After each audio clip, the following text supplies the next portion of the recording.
Malaria cause करते हैं, जैसे कि बताया था benign, benign tertian malaria vivax cause करता है। क्वार्टन मलेरिया प्लाज्मोडियम मलेरिया कॉज करता है।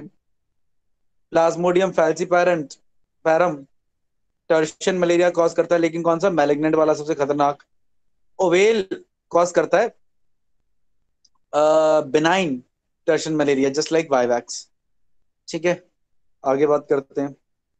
जहाँ टर्शन का मतलब आपको पता है कि बुखार हर 48 घंटे बाद आता है, मतलब हर तीसरे दिन।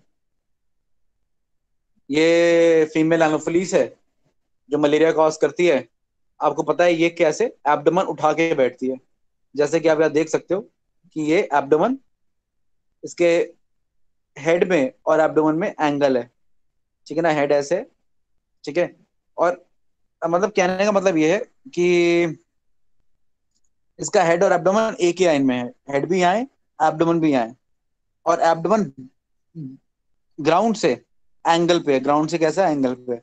तो ये सिटिंग पोस्चर है फीमेल एनोफिलीज का, जो उसकी एक पहचान है। दूसरा, पंख पे स्पॉट्स होते हैं, वो दूसरी पहचान है। ठीक, ये बातें आप जानते हैं। ये मलेरिया की लाइफ साइकिल है। ठीक है, इन शॉर्ट कि ये फीमेल एनोफिलीज ने स्पोरोजॉइट्स ट्रांसफर किए, वो आरबीसी में उन्होंने शाइजोगोनी करी, फिर एरिथ्रोसाइट पे शाइजोगोनी करी। पहले लिवर सेल में शाइजोगोनी, सॉरी, वो बोलते हैं हिपैटिक शाइजोगोनी, फिर एरिथ्रोसाइटिक शाइजोगोनी, और फिर बाद में गैमेटोसाइटोजेनेसिस, मतलब गैमेटोसाइट बनाना। और फिर उस गैमेटोसाइट्स को पिक कर लेगा फीमेल एनोफिलीज, और ये स्पर्म और एग फर्टिलाइज करेगा, और फिर एग बनेगा, और एग से फिर स्पोरोजाइट बनेंगे। तो जो पिछली क्लास में बताया था वही यहाँ पर लाइफ साइकिल में आप क्लियरली देख सकते हैं। आगे बढ़ते हैं। अब मैंने अलग अलग दिखा रखा है, ये देखिए डायग्राम, ये जो है, ये डायग्राम ह्यूमन में क्या हो रहा है वो है। पहले फीमेल एनिमल्स ने बाइट किया, ये स्पोरोजाइट्स आ गए। स्पोरोजाइट लिवर सेल में पहुंचे और शाइजोगोनी करी। शाइजोगोनी करके जो प्रोडक्ट्स बनाए बेटा, वो क्या हो गए, मीरोजोइट्स। ठीक, मीरोजोइड आरबीसी में गए, आरबीसी में शाइजोगोनी करी। और शाइजोगोनी करने से पहले देखिए, जैसे मीरोजोइड इसके सेल के अंदर जाता है, बीच में एक स्टेज आती है रिंग फॉर्म। ये रिंग फॉर्म की शेप वाला ट्रोफोजोइटिज्म कहते हैं। इसे आप पैथोजेनिक स्टेज कह सकते हो। ठीक है ना, पैथोलॉजिकली इंपॉर्टेंट स्टेज। मतलब कि अगर आप इस आरबीसी को माइक्रोस्कोप में देखो और इसमें रिंग लाइक ट्रोफोजोइट नजर आए, तो हम आइडेंटिफाई कर लेते हैं कि पर्सन को मलेरिया हुआ है। ठीक है, आजकल तो मलेरिया हम एलाइजा से पता लगा लेते हैं, राइट। लेकिन एलाइजा से मलेरिया पता लगाना हमेशा चॉइस में नहीं था। ठीक है, तो पहले कैसे मलेरिया पता लगाते थे, माइक्रोस्कोप में देखते थे, आरबीसी ऑब्जर्व करते थे, रिंग स्टेज नजर आती थी, मतलब मलेरिया। ठीक है, खैर, तो यही आरबीसी में डिवीजन करेंगे, मीरोजाइट्स बनेंगे, फिर और आरबीसी को डैमेज करेंगे, फिर गैमेटोसाइट बनाएंगे। ये गैमेटोसाइट फीमेल एनाफिलिस पिक कर लेगी। तो ह्यूमन में क्या हो रहा है, जो हो रहा है वो साइकिल इस पूरे फ्लो चार्ट में या इस पूरे डायग्राम में दिखाई रखी है। ठीक, आगे बढ़ते हैं। अच्छा, अब ये क्या है, ये है कि फीमेल एनाफिलिस में क्या हो रहा है। अब देखो, फीमेल एनाफिलिस गैमेट्स को गट में ले गई। कहाँ ले गई बेटा, गट में ले गई। ठीक, अब गट में एक तो माइक्रोगैमेटोसाइट है, एक, सॉरी, एक माइक्रोगैमेटोसाइट है, एक मैक्रोगैमेटोसाइट है। जो माइक्रोगैमेटोसाइट है, ठीक है, वो है मेल का, मेल का गैमेटोसाइट छोटा होता है। जो मैक्रोगैमेटोसाइट है, वो गैमेट है फीमेल का, फीमेल का गैमेटोसाइट बड़ा होता है। अब देखिए, ये जो गैमेटोसाइट है ये आरबीसी के अंदर है, लाल लाल दिख रहे हैं, क्यों, क्योंकि ये आरबीसी के अंदर है, राइट।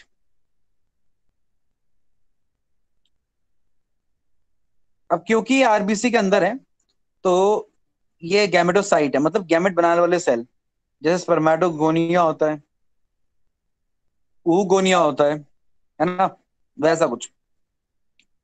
सर ये तो आरबीसी के अंदर है या गट में है? कौन पूछ रहा है ये? आयुषी, आयुषी का सवाल है ये, गरिमा का सवाल है ये। सर मेरा। मेरा केरा किसका, गरिमा का? Yes sir. एक बात बता कि फीमेल एनोफिलीज जब पिक करेगी गैमेटोसाइट को, तो कैसे पिक करेगी?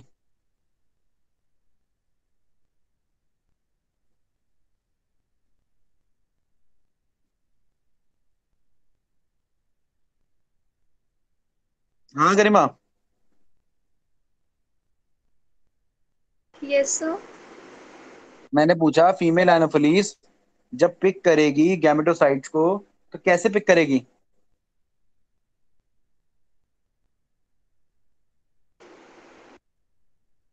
सर इन्फेक्टेड पर्सन को बाइट करके। कैसे? भाई जो पता है बोलो ना। सर, हम्म। सर इन्फेक्टेड पर्सन को बाइट करके। बाइट करके क्या करेगी? उसकी गैमीटो नहीं, अरे ब्लड सक करेगी ना। गैमीटोसाइट्स। आयुषी, सॉरी गरिमा, ब्लड सक करेगी ना। Yes sir. तो ब्लड ब्लड में क्या होते हैं? ओके सर, समझ गई। तो वो ब्लड सक करेगी तो उसके अंदर आरबीसी होंगे, वो आरबीसी के अंदर गैमेटोसाइट होंगे, वो सक किया है तो वो ही आ गए। अब आरबीसी जो है वो डैमेज हो गए, और ये आरबीसी मैं सबको बताना चाहूंगा, ह्यूमन के आरबीसी हैं, फीमेल एनाफिलीज के नहीं है।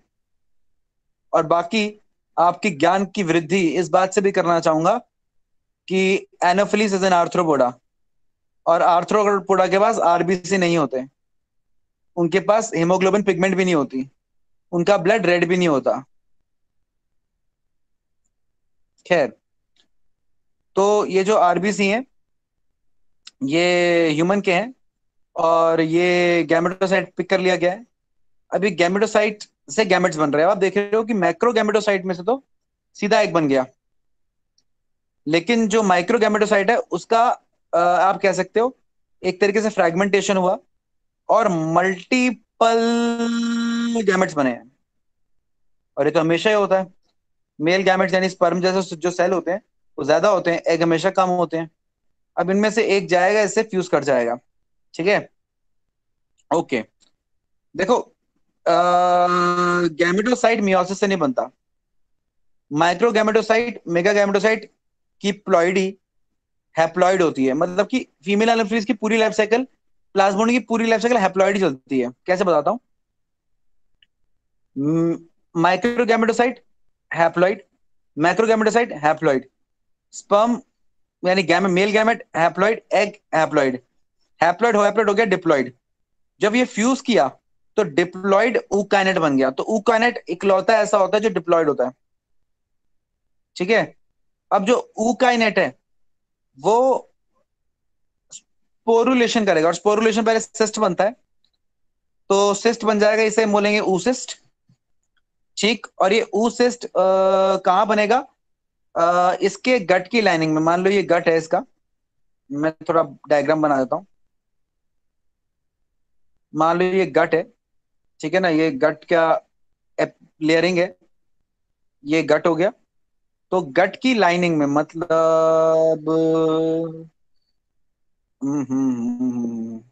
यहाँ पे कहीं पे, ठीक है, तो जहां मैंने ग्रीन स्पॉट बनाया वहां पे कहीं पे यूकैरियोट बनेगा। और आपको पता है कि इसका होता है ओपन सर्कुलेटरी सिस्टम, मतलब बाहर सारा ब्लड ही घूम रहा होगा, राइट? तो बाहर सारा का सारा फ्लूइड ही होगा। ठीक है, तो उस सिस्ट के अंदर स्पोरुलेशन होगा, और जो भी निकलेगा, जैसे हम स्पोरोजोइट्स कहते हैं, वो सब ये बाहर के फ्लूइड में आ जाएंगे। क्लियर?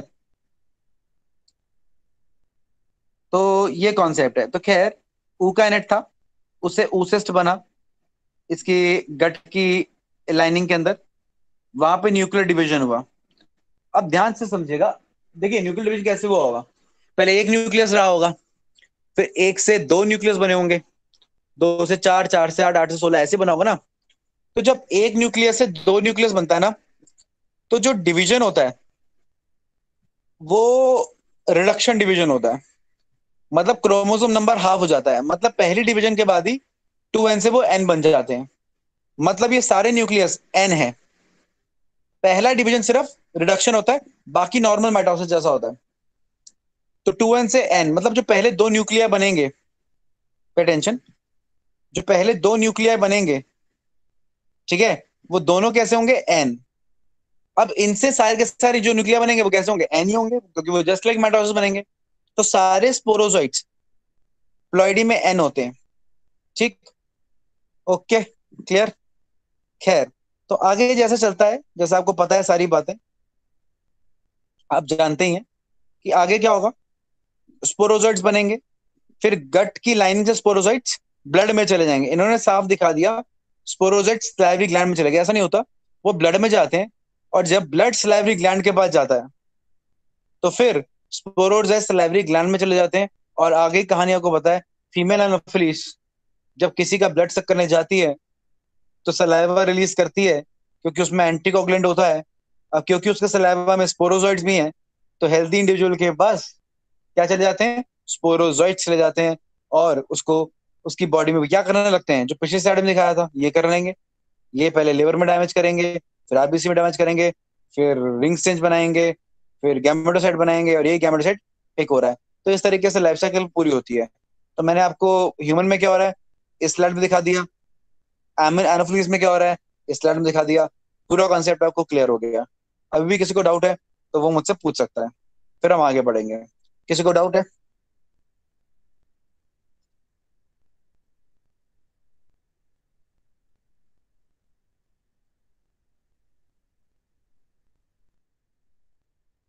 हाँ भाई, कोई डाउट और बच्चा है यहाँ पे?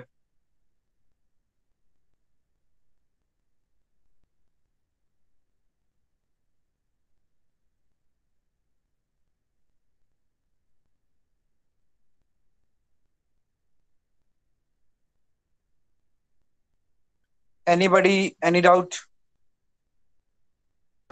सर हाँ दक्ष। सर ये गैमेटोसाइट ह्यूमन की बॉडी में गैमेट्स क्यों नहीं बनाते उन्हें? उसका मॉस्किटो का ब्लड ब्लड से चाहिए। बट तेरी आवाज क्लियर नहीं आ रही, थोड़ा आराम से बोल।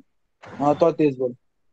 सर मैं बोल रहा हूँ कि ह्यूमन के अंदर जो गैमेटोसाइट्स हैं वो गैमेट्स ह्यूमन के ब्लड में क्यों नहीं बनाते? हाँ, ये अच्छा सवाल है। और किसी को कोई सवाल? और राघव चावला, तुम्हारी पिटाई लगने वाली है।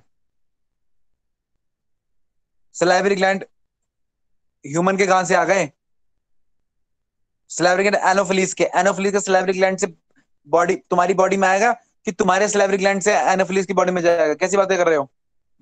बिल्कुल कॉन्सेप्ट नहीं क्लियर हो क्या इसका, मलेरिया का?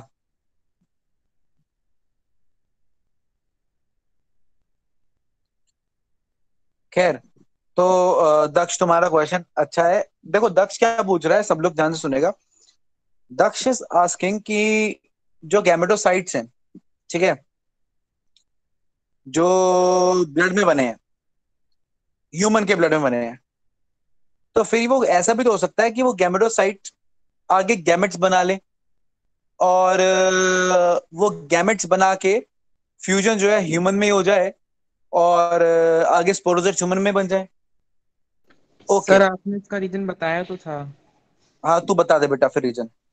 Very good. सर आपने कहा था जो फ्यूज करते हैं गैमेटोसाइट गैमीट, उसके लिए कुछ कंडीशन चाहिए होती हैं, वो फीमेल एनाफिलिस के गट में प्रेजेंट होती हैं। हाँ, तो जो ऑप्टिमम कंडीशन चाहिए, एल्कलाइन नेचर चाहिए, जो ऑप्टिमम प्रॉपर कंडीशन चाहिए, वो फीमेल एनोफिलीज के अंदर ही होती हैं। इसीलिए हर पैथोजन हर ऑर्गेनिज्म को इन्फेक्ट नहीं करता। यही रीजन है कि वो जो गैमेटोसाइट्स डेवलप कर सकते हैं वो सिर्फ फीमेल एनोफिलीज में ही कर सकते हैं। अच्छा, और बताता हूँ दक्ष तुम्हें, अगर ये गैमेटोसाइट एनोफिलीज की जगह एडिस उठा ले, कोई दूसरा मस्किटो, या क्यूलेक्स उठा ले, तो उसमें भी वो कंडीशन नहीं हो पाएंगी। ये एनोफिलीज के लिए ही स्पेसिफिक है। अब बाय नेचर ऐसा कैसे हुआ है, कैसे इवोल्यूशन हुआ है, वो हम तो डिटेल में नहीं जानते। बट हाँ, हम इतना जरूर जानते हैं कि एक तो गट होना चाहिए, और दूसरा एनोफिलीज का ही होना चाहिए। ठीक है दक्ष? Okay sir.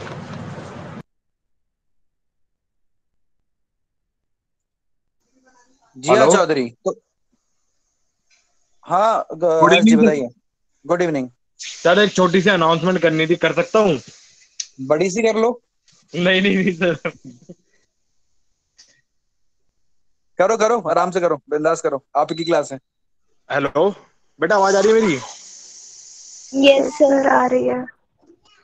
आपकी ना सैटरडे को पीटीएम मीटिंग होगी, ठीक है? टाइमिंग मैं बता देता हूँ, 1 to 6 का है।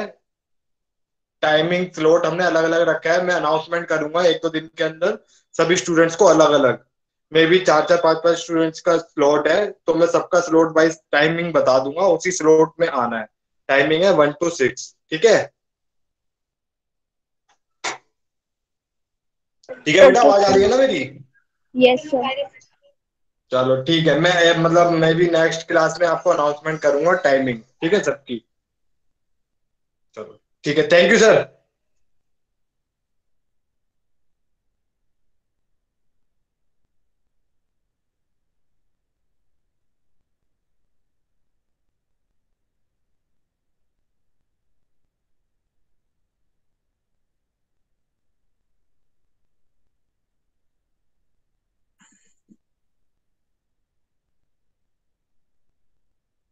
और किसी को कोई कोई डाउट?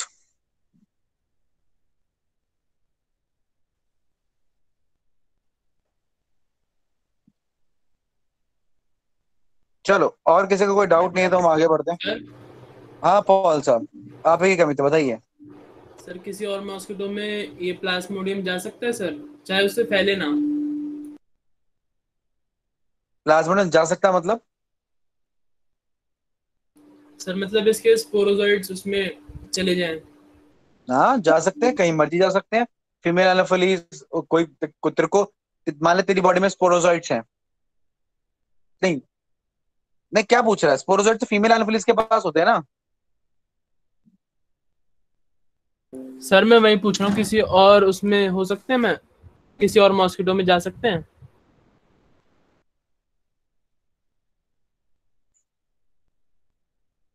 क्या मतलब है तेरा? मस्कीटो मस्कीटो का खून क्यों चूसेगा? कैसी बातें कर रहा है तू? नहीं सर, जैसे उसने इन्फेक्टेड मलेरिया वाले ह्यूमन को बाइट किया, तो उसमें जा सकते हैं किसी और मॉस्किटो में? मुझे पूरा सिनेरियो समझा, क्या सिनेरियो क्या हुआ है? सर ये हुआ है कि एक इन्फेक्टेड मलेरिया वाला ह्यूमन है, हाँ और उसको एक किसी और मॉस्किटो ने काटा, फीमेल एनाफिली को छोड़कर। अच्छा। तो फिर सर उसके बॉडी के अंदर चले जाएंगे गैमेटोसाइड्स, और फिर अभी तक तू स्पोरोजोइट बोल रहा था, मेरे को दिमाग, मेरे कंफ्यूजन कर रहा था। अब तू गैमेटोसाइट बोलने लग गया। पहले गैमेटोसाइट थे या स्पोरोजोइट, ये पूछ ले। सर स्पोरोजोइड्स तो सर फीमेल एनाफिली में ही बनेंगे सर, ये समझ आ तो गया वही, मुझे। वही तो मैं कह रहा था तब से। हाँ, गैमेटोसाइट गैमेटोसाइड। की बात कर रहा तू? हाँ हाँ। Yes sir. हाँ देख, जाने का क्या है, देख जाने का तो ये है कि तेरे को मान ले, तुम मस्किटो छोड़, तेरे को मान ले लीच ने तेरा ब्लड सक कर लिया, तेरे पे जोंक चिपक गई, तेरा खून चूसने लगी, ठीक है ना? या ड्रैकुला आ गया, तेरा खून चूसने लग गया, ठीक है ना? तो स्पोरोजोइट्स तो उसकी बॉडी में भी चले जाएंगे, उसका क्या है, वो मना थोड़ी करेंगे कि वो तो जहां भी आरबीसी जाएगा चले जाएंगे। Got it? Yes sir. Sorry, gametocyte, gametocyte not sporocyte. Gametocyte जो चीज ब्लड में है, देखो सिंपल सा कॉन्सेप्ट है। तुम्हारे ब्लड में जो जो कुछ भी है, अगर कोई तुमसे ब्लड लेता है, कोई ड्रैकुला लेता है, कोई लीच लेती है, तो ठीक है, तुम्हारे ब्लड में जो भी है वो तुम दूसरे को उस अपनी बॉडी से ट्रांसफर कर दोगे, तो उसमें कोई वो नहीं है। ठीक है, ओके। और किसी को कोई सवाल? तो सर फिर वो जो गैमेटोसाइट है वो वहाँ पे डेड हो जाएगा दूसरे मच्छर में, या फिर आगे मतलब उसका लाइफ साइकिल चल सकता है? डेड नहीं होता, उसे इनएक्टिव कहते हैं, इनएक्टिव हो जाता है, और थोड़ी देर बाद फिर हाँ डिग्रेड भी हो जाएगा। देखो सबकी एक ना एज होती है ना? जैसे सब इंसानों की भी एक एज होती है, एक एज के बाद इंसान भी मर ही जाता है, तो वैसे गैमेटोसाइट सेल है, वो ब्लड में जाएगा। मान लो कि वो फीमेल एनाफिलिस की जगह कोई क्यूलेक्स मस्किटो था। अब क्यूलेक्स मस्किटो में उसको वैसी कंडीशन नहीं मिलेंगी डेवलप करने के लिए, तो कुछ देर के लिए नाचता फिरेगा, इधर उधर घूमता फिरेगा। फिर जैसे ही थोड़ी देर बाद सेल ही है, सेल तो डेड होना ही है, तो सेल का जब अपना टाइम आएगा तो वो डेड हो जाएगा। ठीक है ना? देखो बायोलॉजी है, बस थोड़ा कॉन्सेप्ट दिमाग खुला रखो, बहुत सिंपल समझ में आती है, बहुत कुछ भी नहीं है। जो नेचर के कुछ बेसिक बेसिक रूल्स हैं वही चलते हैं। ठीक है जी ये Chaudhary. Yes sir, thank you. और भाई और किसी को कोई डाउट है?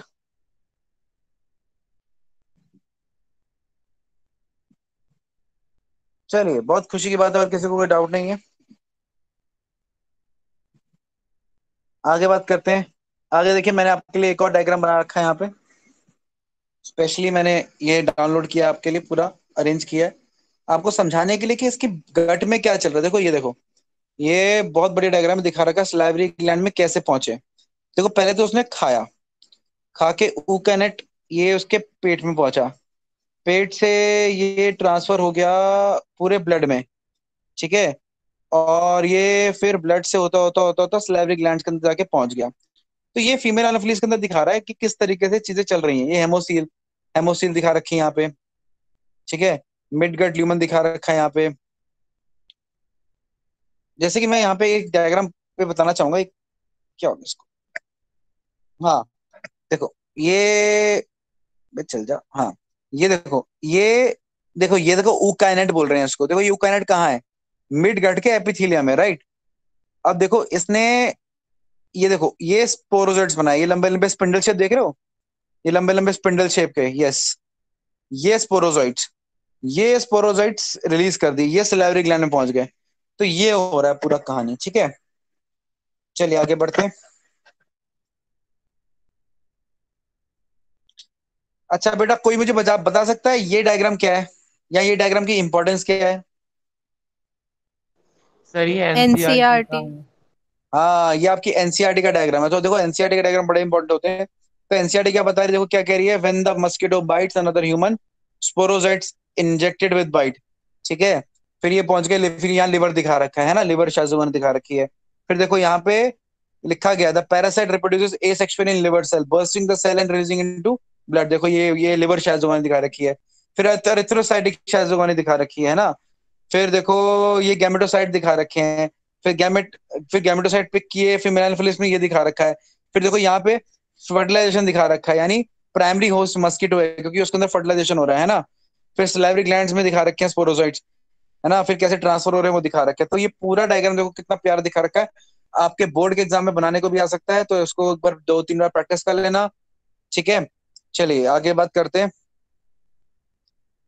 अच्छा ये मलेरिया के कुछ सिम्टम्स दिखा रखे हैं, क्या क्या होगा। आप देखो बुखार ही है, तो इस बुखार में सिर में दर्द होगा, किसी बुखार में होता है। चिल्स एंड स्वेटिंग, कंपकपी होती है, बहुत पसीना आता है, ये बहुत इंपॉर्टेंट बात है, पहले ही बताया था कि बुखार चढ़ता है, तेज बुखार आता है, फिर जब बुखार उतरता है तो खूब पसीना आता है। और ड्राई कफ, सूखी खांसी, है ना। फेलगम वाली खांसी नहीं होती, सूखी खांसी होती है। एनलार्जमेंट ऑफ स्प्लीन होता है। ये मुझे कोई बता सकता है कि स्प्लीन एनलार्जमेंट क्यों होगा? सर क्योंकि आरबीसी ज्यादा डेवलप हो सर जाती है, डिपॉजिट होगी स्प्लीन में। हाँ आरबीसी बहुत ज्यादा होते हैं स्प्लीन के अंदर, spleen is the reservoir of RBC, है ना। तो उसका इन्फ्लामेशन होगा, तो वो हो जाएगा, स्प्लीन स्वेल कर जाएगा ड्यू टू इन्फ्लामेशन। ठीक है ना, ठीक है, नॉजिया वॉमिटिंग ये सब होगा। ठीक है, ओके। बाकी तो सर आपको इसमें जॉइंट पेन भी होगा? बेटा जॉइंट पेन चिकनगुनिया में होता है मेनली, बाकी बैक पेन हो सकता है, स्पेसिफिकली जॉइंट्स में नहीं होगा। मतलब आर्थराइटिस जैसा पेन वो चिकनगुनिया की प्रॉपर्टी है। अच्छा ये देखो क्या दिखा रखा है, साइकिल दिखा रखी है। जैसे फैल्सीपैरम में बेटा आपको बताया था कि हर आ, मतलब कि उस फैल्सीपैरम छोड़ो, फैल्सीपैरम तो कॉम्प्लिकेटेड है, उसमें तो कभी बुखार आ जाता है। देखो वाइवेक्स ओवेल में फर्स्ट डे फीवर आया, फिर थर्ड डे आया, है ना। ये तो मैं आपको डायग्राम से बता दिया था। फिर मलेरिया में, क्वार्टन मलेरिया तो फर्स्ट डे फीवर आया, सेकंड थर्ड डे नहीं आया, फिर फोर्थ डे आया। ठीक है ना। और ये तब कब आता है, जब एरिथ्रोसाइटिक शाइजोगोनी होती है ना। ये आपको पता है। तो कुछ टॉक्सिन्स रिलीज होते हैं, उसकी वजह से फीवर आता है। अब देखो ये सारा दिखा रखा है, ये पहले भी बता चुका हूँ आपको, ड्यूरेशन व्यूरेशन सब बता चुका हूँ, है ना। ये एरिथ्रोसाइटिक साइकिल कितने घंटे की पता है आपको। फिर ये है इंक्यूबेशन पीरियड, ये भी मैं आपको बता चुका हूँ, कब मलेरिया का सबसे ज्यादा होता है। और ओवेल वाइवैक्स का ऑलमोस्ट सेम होता है 14 डेज। और फैल्सीपैरम का सबसे कम होता है, ठीक है ना। मतलब कि ये इन्होंने, बस आप इतना याद रखो, फैल्सीपैरम का सबसे कम होता है, वाइवैक्स ओवेल का ऑन एन एवरेज 14 डेज, और मलेरिया का सबसे ज्यादा होता है 25 से 30 दिन। नॉर्मल एक एवरेज है, बाकी वेरी कर सकता है 13 से 40 तक, तो वो तो बहुत ज्यादा इन्होंने विंडो दिखा दी, ठीक है ना। वो तो एक्सट्रीम केसेस भी ले लिए, बट इन जनरल 25 से 30 दिन। अच्छा यहाँ पे एक वर्ड और यूज किया गया, रिलैप्स। देखो बेटा रिलैप्स क्या होता है, रिलैप्स बड़ा इंटरेस्टिंग सा फिनोमिना, बड़ा इंटरेस्टिंग फिनोमिना। देखो रिलैप्सिंग ऑफ फीवर, ये हमने बड़ा पता क्या देखा, हमने देखा एक पर्सन को मलेरिया हुआ और फिर उसका मलेरिया ठीक हो गया। अब मलेरिया ठीक कैसे होता है, देखो मलेरिया ठीक होने का मतलब है कि उसके जो स्पोरोजॉइट्स हैं, सॉरी जो स्पोरोजॉइट्स आए थे, उन्होंने मीरोजॉइट्स बनाए, आरबीसी डैमेज किया, और फिर गैमेटोसाइट बनाए, और फिर धीरे धीरे अपनी साइकिल चलाना बंद कर दी, और वो इनएक्टिव हो गए। नहीं मैक्सिमम किल हो गए, कुछ इनएक्टिव हो गए। अच्छा, ये आपको मलेरिया आपका क्योर हो गया। फिर हम क्या देखते हैं कि कभी कभार क्या होता है कि जो इनएक्टिव स्टेट से वो कुछ सालों बाद, 3 साल बाद या 20 साल बाद, अचानक खुद से एक्टिव हो जाते हैं, और फिर से आपको मलेरिया कॉज करने लगते हैं, मतलब मलेरिया सिम्टम कॉज करने लगते हैं। तो अगर आपको मलेरिया एक बार हुआ है और वही पैथोजन आपकी बॉडी में रहेगा तो सही, वो सारे तो खत्म नहीं हो जाएंगे। फिर मान लो वापस से एक्टिव हो गया और फिर आपको मलेरिया कॉज कर दिया बिना मच्छर के काटे, तो उसको बोलते हैं रिलैप्सिंग फीवर।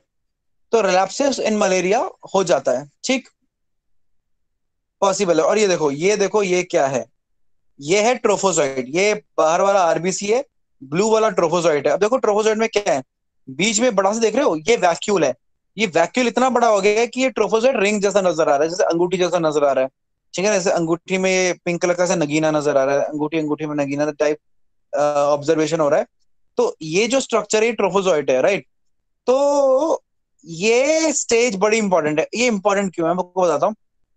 देखो आपको माइक्रोस्कोप में ऐसा कुछ नजर आता है, माइक्रोस्कोप में जब आप देखोगे आपको ऐसा कुछ नजर आया ना, रिंग स्टेज, आप बोल दोगे इस पर्सन को ना मलेरिया हो गया। क्यों, क्योंकि उसके अंदर ये ना रिंग स्टेज नजर आ रही, तो ring stage confirm for malaria, ठीक है। अच्छा अब ये देखो इन्होंने एक वर्ड यूज किया हुआ है, शफनर्स डॉट्स। ये शफनर्स डॉट्स क्या होता है ना, जो ये जो डॉट लाइक स्ट्रक्चर नजर आ रहे हैं आपको, ऐसे dot dot dot dot dot dot नजर आ रहे हैं, ये डॉटेड सा नजर आता है, इसको एक नाम दिया गया, शफनर वाला साइंटिस्ट जिसके नाम पे शफनर्स डॉट दिया हुआ है। फिर इसके बाद अलग अलग मलेरिया के साथ अलग अलग पैथोजन के साथ अलग अलग डॉट्स एसोसिएटेड हैं, जैसे कि जीमन डॉट्स होते हैं, जेम्स डॉट होते हैं, है ना। तो जीमन, जेम्स, शफनर्स, ये डिफरेंट टाइप के डॉट्स हैं। शफनर्स डॉट स्पेसिफिक हैं प्लाज्मोडियम वाइवैक्स के लिए, जिसको हम डिस्कस कर रहे हैं। तो प्लाज्मोडियम वाइवैक्स में आपको शफनर्स डॉट्स दिखेंगे, ठीक है ना। वहीं आपको प्लाज्मोडियम ओवेल में जेम्स डॉट दिखेंगे, ठीक है ना। प्लाज्मोडियम मलेरिया में आपको जीमेन डॉट्स मिलेंगे, प्लाज्मोडियम फैल्सीपारम में आपको मॉरर्स डॉट मिलेंगे। तो ये अलग अलग डॉट्स हैं, ठीक है।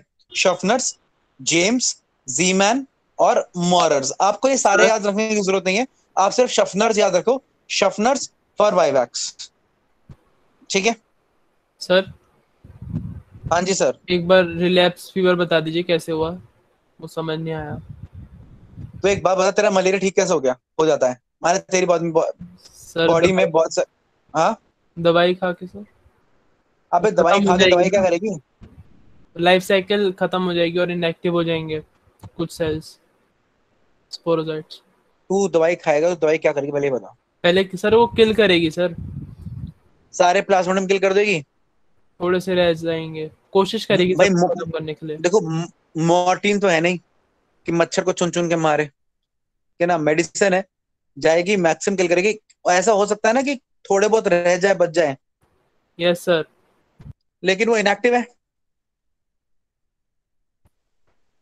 कैसे रहेंगे इनएक्टिव, क्योंकि वो इनएक्टिव हो ही जाएंगे कुछ टाइम बाद, ठीक है। सर फिर हाँ एक्टिव क्या, कैसे हुए? Yes sir. हाँ फिर, हाँ तो फिर 10-15 साल बाद मान लो कुछ ऐसी कंडीशन मिल गई उनको, कुछ ऐसा एनवायरमेंट हो गया, कुछ जैसा टेम्परेचर ट्रिगर कर गया उनको, और वो वापस से एक्टिव हो गए, ठीक है ना। तो फिर वो आपको मलेरिया कॉज कर सकते हैं। सर मतलब वैसे ही कंडीशन जरूरी नहीं है, जरूरी नहीं है, कभी कभार बाय चांस इवेंट है। ओके सर, मतलब जैसे उनको फीमेल एनाफिली में मिल रहे थे, थोड़े थोड़े वैसे कंडीशन मिल गए तो दोबारा रिलैप्स नहीं होता है। नहीं नहीं, अरे नहीं भाई साहब, नहीं, गैमेटोसाइट से स्पोरोजोइट थोड़ा बनाने हैं। जो मीरोजॉइट से, मैंने क्या बताया कि मान ले जब लिवर सेल से मीरोजॉइट्स आए तो आरबीसी को डैमेज करते हैं। एक बार थोड़ा डैमेज करते हैं, पहले दिन डैमेज किया, फिर तीसरे दिन डैमेज किया, फिर छठे दिन, पांचवें दिन डैमेज किया, फिर सातवें दिन डैमेज किया, ऐसे करेंगे ना। Yes sir. तो फिर रुक गए, मलेरिया खत्म हो गया। जब रुक गए फिर वापस एक्टिव हो गए, फिर से आरबीसी डैमेज करने लग गए। ओके सर, अब समझ गया। सर हाँ हाँ, सर, हमारी तो बॉडी में तो सर एंटीबॉडी नहीं बनेंगी उसके अंगेंश? एंटीबॉडी बनेंगी, लेकिन गुरु जी मैंने बताया ना कि कुछ मर्जी हो, चुन चुन के आप एक एक प्लाज्मोडियम को नहीं मार सकते। कुछ बच जाते हैं, छुप जाते हैं, इधर उधर छू खो जाते हैं। एंटीबॉडी सबको चुन चुन के ओके थोड़ा सर। मार देगी। हाँ, और किसका कौन सा डाउट है? यार तुम लोग ना बायोलॉजिकली नहीं सोचते, बिल्कुल प्रैक्टिकली नहीं सोचते। कोई हिंदी मूवी मूवी थोड़ा ना चल रही है कि हीरो आया, उसने सारे गुंडों को चुन चुन के मारा। खैर, हाँ जी, anybody else, any other doubt? Sir जो आपने डिफरेंट डॉट्स बताए थे, सब में फर्क क्या रहता है सर? एक्चुअली डॉट के थोड़ा ना अपीयरेंस के अंदर थोड़ा डिफरेंस होता है, ठीक है ना।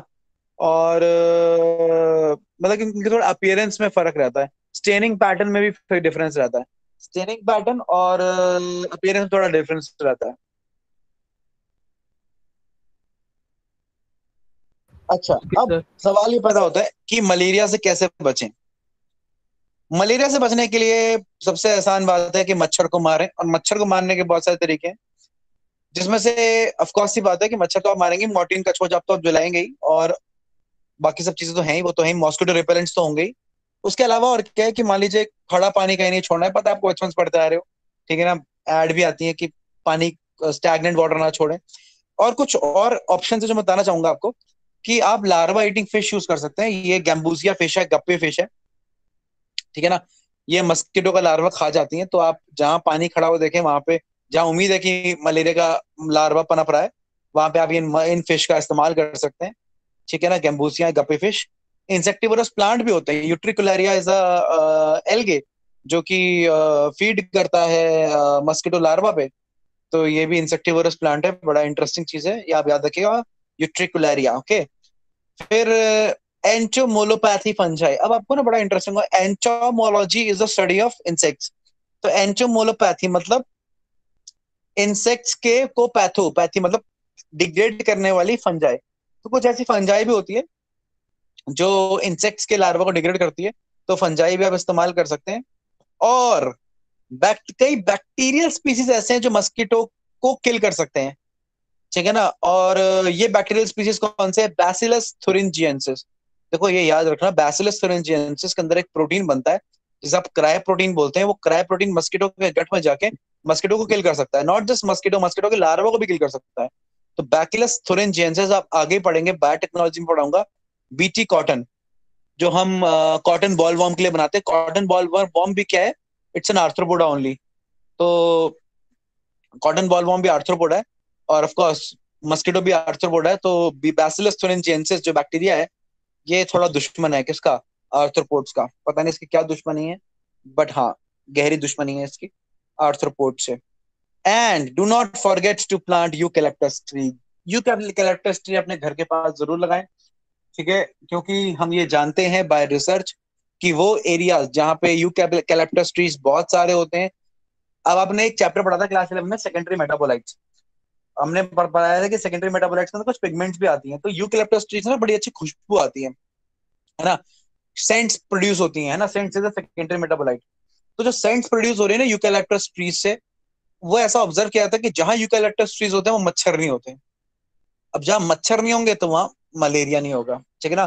तो eucalyptus trees are kind of plants या ट्री जिसके आसपास मच्छर नहीं होते हैं। जहां पे यूकैलिप्टस ट्रीज बहुत सारे होते हैं या मान लो एक फॉरेस्ट है जहाँ यूकैलिप्टस ट्रीज है, वहां मच्छर का नामो निशान नहीं होगा। ठीक है ना? तो do not forget to plant eucalyptus trees. ठीक, वेरी गुड। ट्रीटमेंट, ट्रीटमेंट है क्विनाइन। ये बहुत पुराना ट्रीटमेंट है, सालों साल से हम क्विनाइन इस्तेमाल करते आ रहे। पहले हम ये एक साउथ अमेरिकन नेटिव है। ठीक है, साउथ अमेरिकन प्लांट है। उसकी मतलब कि बार्क ऑफ सिंकोना ट्री, जो सिंकोना ट्री होता है उसकी बार्क से हम क्विनाइन केमिकल एक्सट्रैक्ट करते हैं। पहले तो हम क्या करते थे, जिसको मलेरिया होता था उसको काढ़ा पिलाते थे। काढ़ा किसका पिलाते थे? सिंकोना ट्री की जो बार्क होती है ना, छाल होती है, जैसे आप नीम की छाल को घिस के जिस तरीके से हमने फेस पे बना लगा के फेस पैक लगाते हैं ना, ठीक है ना, वैसे ये सिंकोना ट्री की ना जो छाल होती है ना पेड़ की, उसका काढ़ा बना के उसे पानी में उबाल के उसको घिस घिस के, है ना, उसका पानी पीते थे। तो जो क्विनाइन होता था ना केमिकल, वो नेचुरल फॉर्म में बॉडी के अंदर जाता था, मलेरिया ठीक हो जाता था। ये था, तो हमें पता लगा क्विनाइन। फिर हमने देखो आयुर्वेदा और बाकी जो ओल्ड ट्रेडिशन ऑफ मेडिसिन क्या है, कि हमें ये पता है कि इस पेड़ के अंदर ये है। और मॉडर्न मेडिसिन क्या है, कि इस पेड़ में तो ये है, लेकिन उस पेड़ में सारा पेड़ तो ना उसके लिए काम कर रहा है भाई। उसमें तो सेलुलोज भी होगा, हेमिसेलुलोज भी होगा, दुनिया भर की चीजें होंगी। तो वो कौन सी चीज है जो मलेरिया के खिलाफ काम कर रही है, वो पता लगा लिया न्यू नेचुरल जो आजकल की मेडिसिन है उसने। ठीक है ना? तो पता लगा कि उसके अंदर जो क्विनाइन केमिकल है वो काम कर रहा है। तो फिर हमने कहा फिर पूरा पेड़ की छाल क्यों खानी है, हमने वही केमिकल लिया और उसके फिर ड्रग्स बनाने शुरू कर दिए। तो फिर ये मॉडर्न हो गया। ठीक है ना? तो बाकी बाकी कोई प्रॉब्लम वाली बात नहीं है। आप सिंकोना ट्री की छाल भी खा सकते हैं, उसका भी लेप मतलब उसका भी काढ़ा पी सकते हैं, तो भी आप ठीक हो जाएंगे। ठीक है? ये तो मतलब कि लोगों से पैसा ऐंठने के लिए इन्होंने बड़े सारे क्विनाइन मतलब कि ट्री निकाल के स्पेसिफिकली क्विनाइन मेडिसिन बना दी, ड्रग बना दिया पूरा पूरा। क्लोरोक्विनाइन, सल्फाक्विनाइन, बहुत सारे मॉडिफिकेशन आते हैं इसके। ठीक है? और इम्प्रूवमेंट चलती रहती है, रिसर्च तो चलती रहती है मॉडर्न मेडिसिन के अंदर। ठीक है? तो क्विनाइन इज द केमिकल। ठीक है? और ऑफ कोर्स आयुर्वेदा के अंदर भी बहुत सारे ऐसे हर्ब्स हैं अपार्ट फ्रॉम क्विनाइन, ठीक है ना, जिनके कॉम्बिनेशन से हम ट्रीट कर सकते हैं मलेरिया। ठीक, clear? So that's all. Keep studying and keep scoring in Kelvin Institute um, with the help of Kelvin Institute. और इतना ही है मलेरिया के बारे में। किसी को डाउट है तो पूछ लीजिए, और फिर मैं आपको फिर आगे पढ़ाऊंगा। आज आगे टॉपिक पढ़ेंगे हम, क्या कहते हैं इसको, कि आपका इम्यूनिटी वाला पार्ट पढ़ेंगे। ठीक, किसी को कोई डाउट है?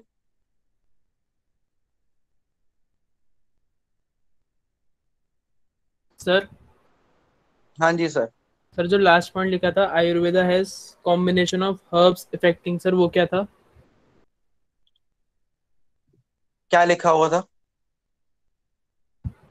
सर यही लिखा था sir, Ayurveda has combination of herbs effecting. तो यही है भाई, आयुर्वेदा के अंदर कुछ कॉम्बिनेशन ऑफ हर्ब्स हैं, हर्ब्स के नाम मुझे नहीं पता है, बट कुछ ऐसे हर्ब्स हैं या कुछ ऐसे प्लांट्स हैं जिनके कॉम्बिनेशन से कुछ किसी को देकर मलेरिया ट्रीट किया जा सकता है। मतलब कि सिर्फ मॉडर्न मेडिसिन में ही नहीं, नॉट इवन आयुर्वेदा, यूनानी, जापानीज मेडिसिन, चाइनीज मेडिसिन, सब में कहीं ना कहीं मलेरिया के लिए कोई ना कोई चीज मिल ही जाएगी, कोई ना कोई मेथड मिल ही जाएगा। उसमें क्या है? सर इस टाइम पे डायग्नोसिस कैसे था कि ये मलेरिया ही है? उस सेल में तो नहीं देखते होंगे। देखो, मुझे अब एग्जैक्टली मलेरिया के लिए नहीं पता है। ठीक है ना? ठीक है ना? अब देखो, मैंने भी मॉडर्न मेडिसिन या मॉडर्न टेक्नोलॉजी के पास मुझे भी एलेजा वलेजा पता है। अब पुराने जमाने में तो क्या ही होता था कि जो आयुर्वेदा या बाकी चीजों की बात करें तो उनका तो सिम्टम बेस्ड मेथोलॉजी होती थी। आंखें आंखें देख ली, दिल की धड़कन मतलब पल्स चेक कर ली, नब्ज देख ली, वहां से कुछ आइडिया लगा लिया। मतलब वो तो वैसा कुछ टेक्नोलॉजी है। और क्या एग्जैक्टली है वो तो मतलब कि वो तो वही जाने जो आयुर्वेदिक चीजें प्रैक्टिस करते हैं, कि एग्जैक्टली क्या ही वो देख रहे हो। तो सबका अलग अलग नजरिया है ऑब्जर्व करने का। ठीक है? तो उनका क्या टेक्नोलॉजी है, वो यही है, आउटर मॉर्फोलॉजी, मतलब कि जो भी सिम्टम वगैरह, फीवर कैसे आ रहा है, और आंखों से देखकर या जुबान देखकर और पल्स देखकर, उसी तरीके से। Okay sir. ओके, तो अब मैं किसी और को कोई डाउट है तो पूछ क्यों जी लीजिए। सर? हाँ जी गरिमा जी बताइए। सर आपने जो टाइफस फीवर बताया था सर, वो आपने क्या बताया था, वो एंटेरिक फीवर है? मैंने टाइफॉइड बताया था, टाइफस तो मैंने रिकेट्सिया प्रोवोसा की बताया था, वो कॉज करता है। और वो भी एक तरीके का ओवरऑल फीवर ही है। और एंटेरिक फीवर मैंने टाइफाइड का बताया था, टाइफस को नहीं बताया था। Okay sir. और सर जो एक्सट्रिंसिक डिजीजेज होती हैं सर, वो मतलब सिर्फ पैथोजन की वजह से, मतलब जो कोई भी लिविंग ऑर्गेनिज्म जो पैथोजन है उसी के वजह से होती है, या फिर कोई और एक्सटर्नल जैसे डस्ट वगैरह के पार्टिकल्स वगैरह की वजह से एलर्जीज हो जाती हैं, उन्हें भी उसी में इंक्लूड करेंगे? अच्छा, बहुत बढ़िया, तू मुझे सवाल पूछ रही है। लेकिन मुझे पहले तो ये बता कि एलर्जी क्या होती है। मुझे एलर्जी नहीं पता क्या होती है।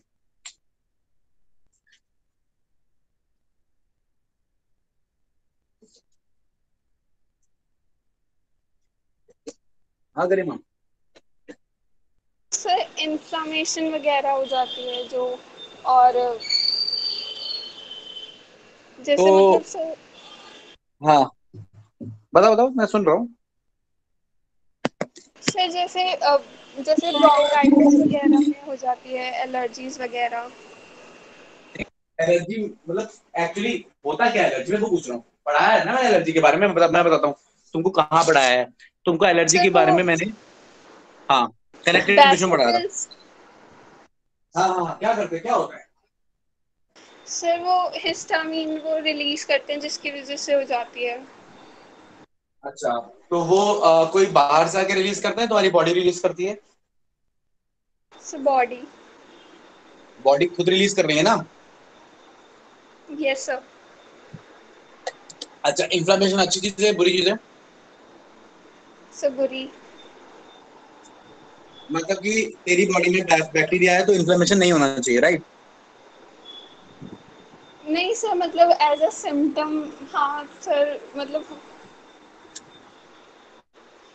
सिम्टम आया है तो वो तो पता ही चलेगा, सिम्टम नहीं होगा तो फिर वो तो पता कैसे चलेगा? बॉडी बॉडी अगर गर्म नहीं होगी या टेम्परेचर इंक्रीज नहीं होगा तो पैथोजन तो इजीली बढ़ता चला जाएगा।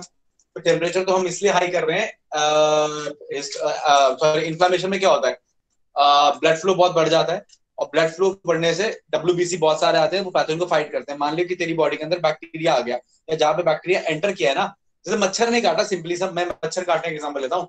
मच्छर काटता है तो कुछ केमिकल्स लेके आता है बॉडी के अंदर, तो उसे कंबैट करने के लिए वहां पे जो जगह है वो फूल जाती है। वो जगह फूल क्यों जाती है और वो लाल क्यों जाती है, क्यों? देखो, पहले तो वहां पर ब्लड फ्लो बहुत बढ़ जाता है। अब ब्लड फ्लो क्यों बढ़ रहा है?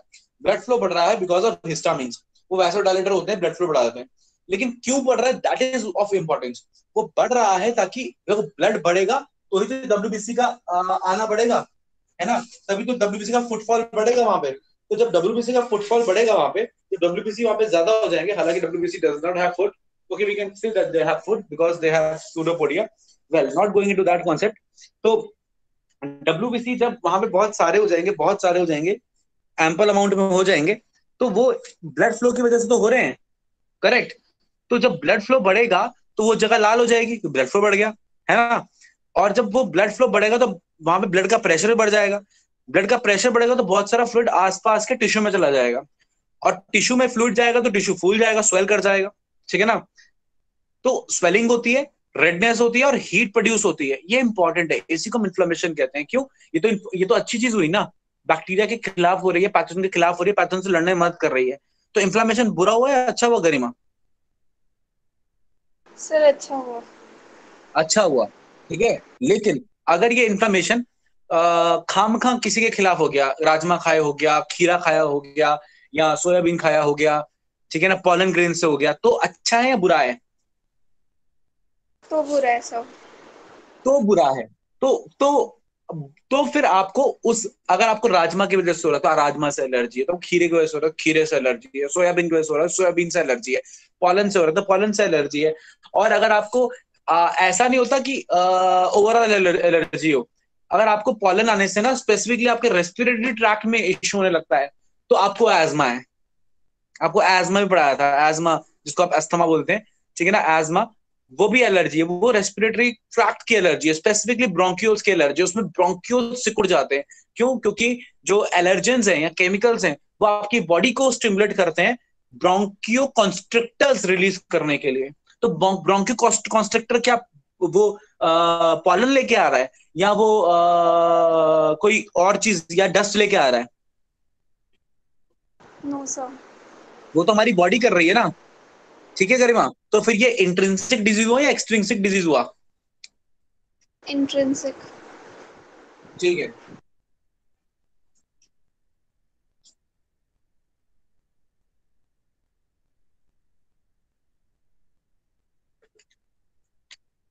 ठीक है, तो तुमको मैं आंसर ऐसे भी दे सकता था, जैसे तुमने मुझसे पूछा कि सर जो इंफ्लेमेशन या एलर्जीज हैं वो इंट्रिंसिक होंगे एक्सट्रिंसिक, मैं एक लाइन में बोल सकता था कि बेटा वो इंट्रिंसिक होंगे।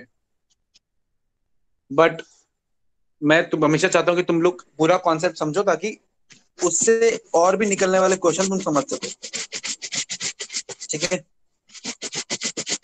हालांकि कोई मुझे अगर ऐसे बताता, अगर मैं एक सवाल पूछता मुझे पूरा ब्रह्मांड का चक्कर लगा के फिर मुझे कॉन्सेप्ट बताता तो मुझे गुस्सा आता, हो सकता है आपको भी आता हो, लेकिन मुझे गुस्सा इसलिए आता है because I am all learned man in at least in context of biology. तो फिर मुझे गुस्सा नहीं आता, तो मुझे गुस्सा आता है। बट क्योंकि आप स्टूडेंट्स हैं, आपको तो ओवरऑल कॉन्सेप्ट पता होना चाहिए, तो आपको गुस्सा नहीं आना चाहिए।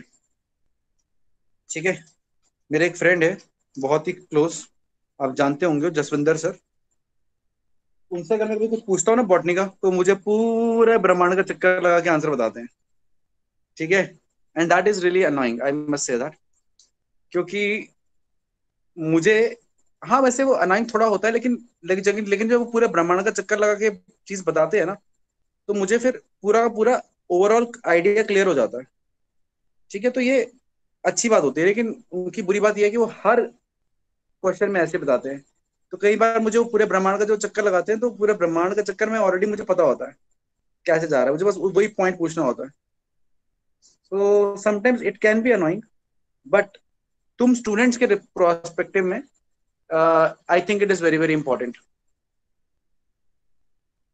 खैर, तो चलते हैं हम अब डायरेक्टली। मैं आपसे थोड़ा टाइम ले रहा था क्योंकि मुझे अपना फोन एडजस्ट करना था, क्योंकि अब आपका हम प्रेजेंटेशन वाली क्लास नहीं ले सकते, मुझे आपको थोड़ा टॉपिक पढ़ाना है, तो हम बोर्ड वाली क्लास लेंगे। और मुझे पता है आपको बहुत खुशी हो रही है इस बात से कि क्योंकि आपको प्रेजेंटेशन वाली क्लास पसंद नहीं है, ये भी मैं जानता हूँ।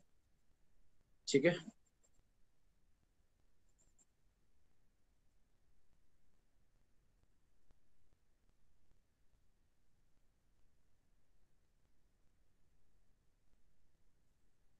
ओके, थोड़ा इसको एडजस्ट कर लेते हैं, 2 मिनट लगेंगे।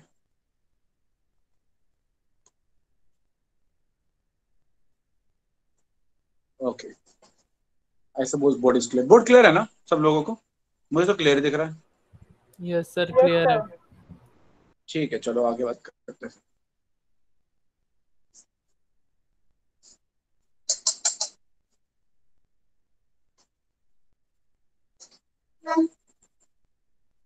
चलिए, तो कंटिन्यू करते हैं। तो ये मिटा देते हैं, ये जो बोर्ड में बना हुआ है क्या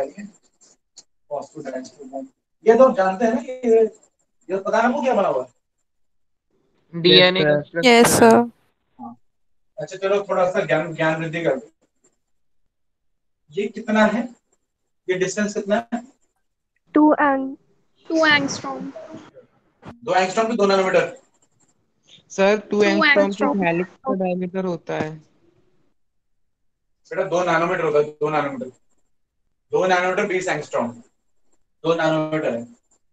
खैर, ये ज्यादा इंपॉर्टेंट नहीं है। ये कितना है? 0.34 0.34 0.34 क्या? नैनोमीटर। नैनोमीटर। हाँ, 0.34 नैनोमीटर। ठीक है, वेरी गुड। चलिए आगे बात करते हैं। एक मिनट, एक मिनट, एक मिनट। 0.34 नैनोमीटर या 3.4 नैनोमीटर? 0.34 नैनोमीटर का 0.34 है। एक मिनट रुको। बेटा मेरे ख्याल से 4.4 नैनोमीटर होगा बेटा, 3.4 नैनोमीटर होता है। बाकी मैं एक बार चेक कर देता हूँ। सर वो उसकी सर वो पिच होती है। सर वो तो पिच होती है। जस्ट अ सेकेंड, क्योंकि मुझे थोड़ा सा कंफ्यूजन है। 3.4 और 3 में मैं हमेशा थोड़ा कंफ्यूज हूँ। Let me check.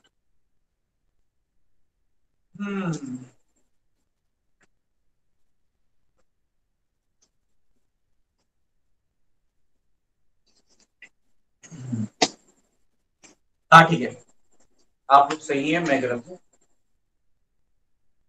Okay correct. 3.4 nanometre is the pitch, जो 10 होंगे तो 0.34 नैनोमीटर। वेरी गुड, ठीक है, समझदार ही हैं आप लोग। मेरा पढ़ाया आपको याद ही है, जो मैं भूल गया आपको लेकिन याद है, ये तो और अच्छी बात है।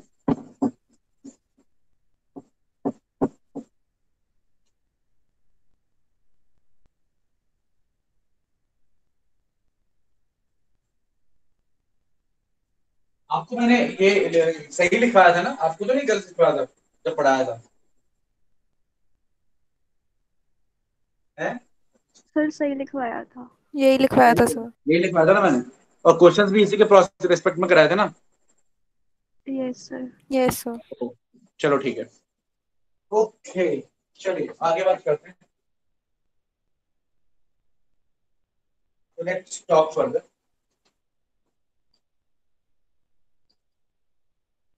तो आगे जो हम बात करने जा रहे हैं, ध्यान से समझिएगा, वेरी इंपॉर्टेंट है आपके लिए, इम्यूनिटी की बात करने जा रहे हैं, राइट। एंड जो इम्यूनिटी होती है ना, हालांकि बड़ी अच्छी चीज होती है इम्यूनिटी, दो तरीके की होती है। एक होती है एक्टिव इम्यूनिटी, पहले एक्टिव से छोड़ो, पहले आप इनेट इम्यूनिटी होती है, इनेट इम्यूनिटी। एक होती है एक्वायर्ड इम्यूनिटी, नाम से समझ लीजिएगा, मेरे स्टूडेंट समझदार स्टूडेंट, स्मार्ट स्टूडेंट्स, नाम से समझ होंगे, एक होता है इनेट और एक होती है एक्वायर्ड, है ना। और क्या डिफरेंस होता है, क्या समझ में आ रहा है नाम से, क्या डिफरेंस होना चाहिए इनेट और एक्वायर्ड में? सर जो बाय बर्थ है वो इनेट है, और जो बर्थ के बाद एक्वायर की जाती है वो एक्वायर्ड है। वेरी गुड सानिया, बहुत ही सही बात बोली तुमने, कि जो बाय बर्थ है वो इनेट है, और जो बाय बर्थ के बाद आएगी वो एक्वायर्ड होगी। ये मैंने पढ़ाया था पहले। नो सर आपने नहीं पढ़ाया था। नहीं मैंने लिखवाया है। No sir. अच्छा ठीक है। हाँ नहीं, एक और सवाल है तुमसे मुझे। Yes sir. हाँ, सवाल ये है मेरा आपसे, हाँ, कि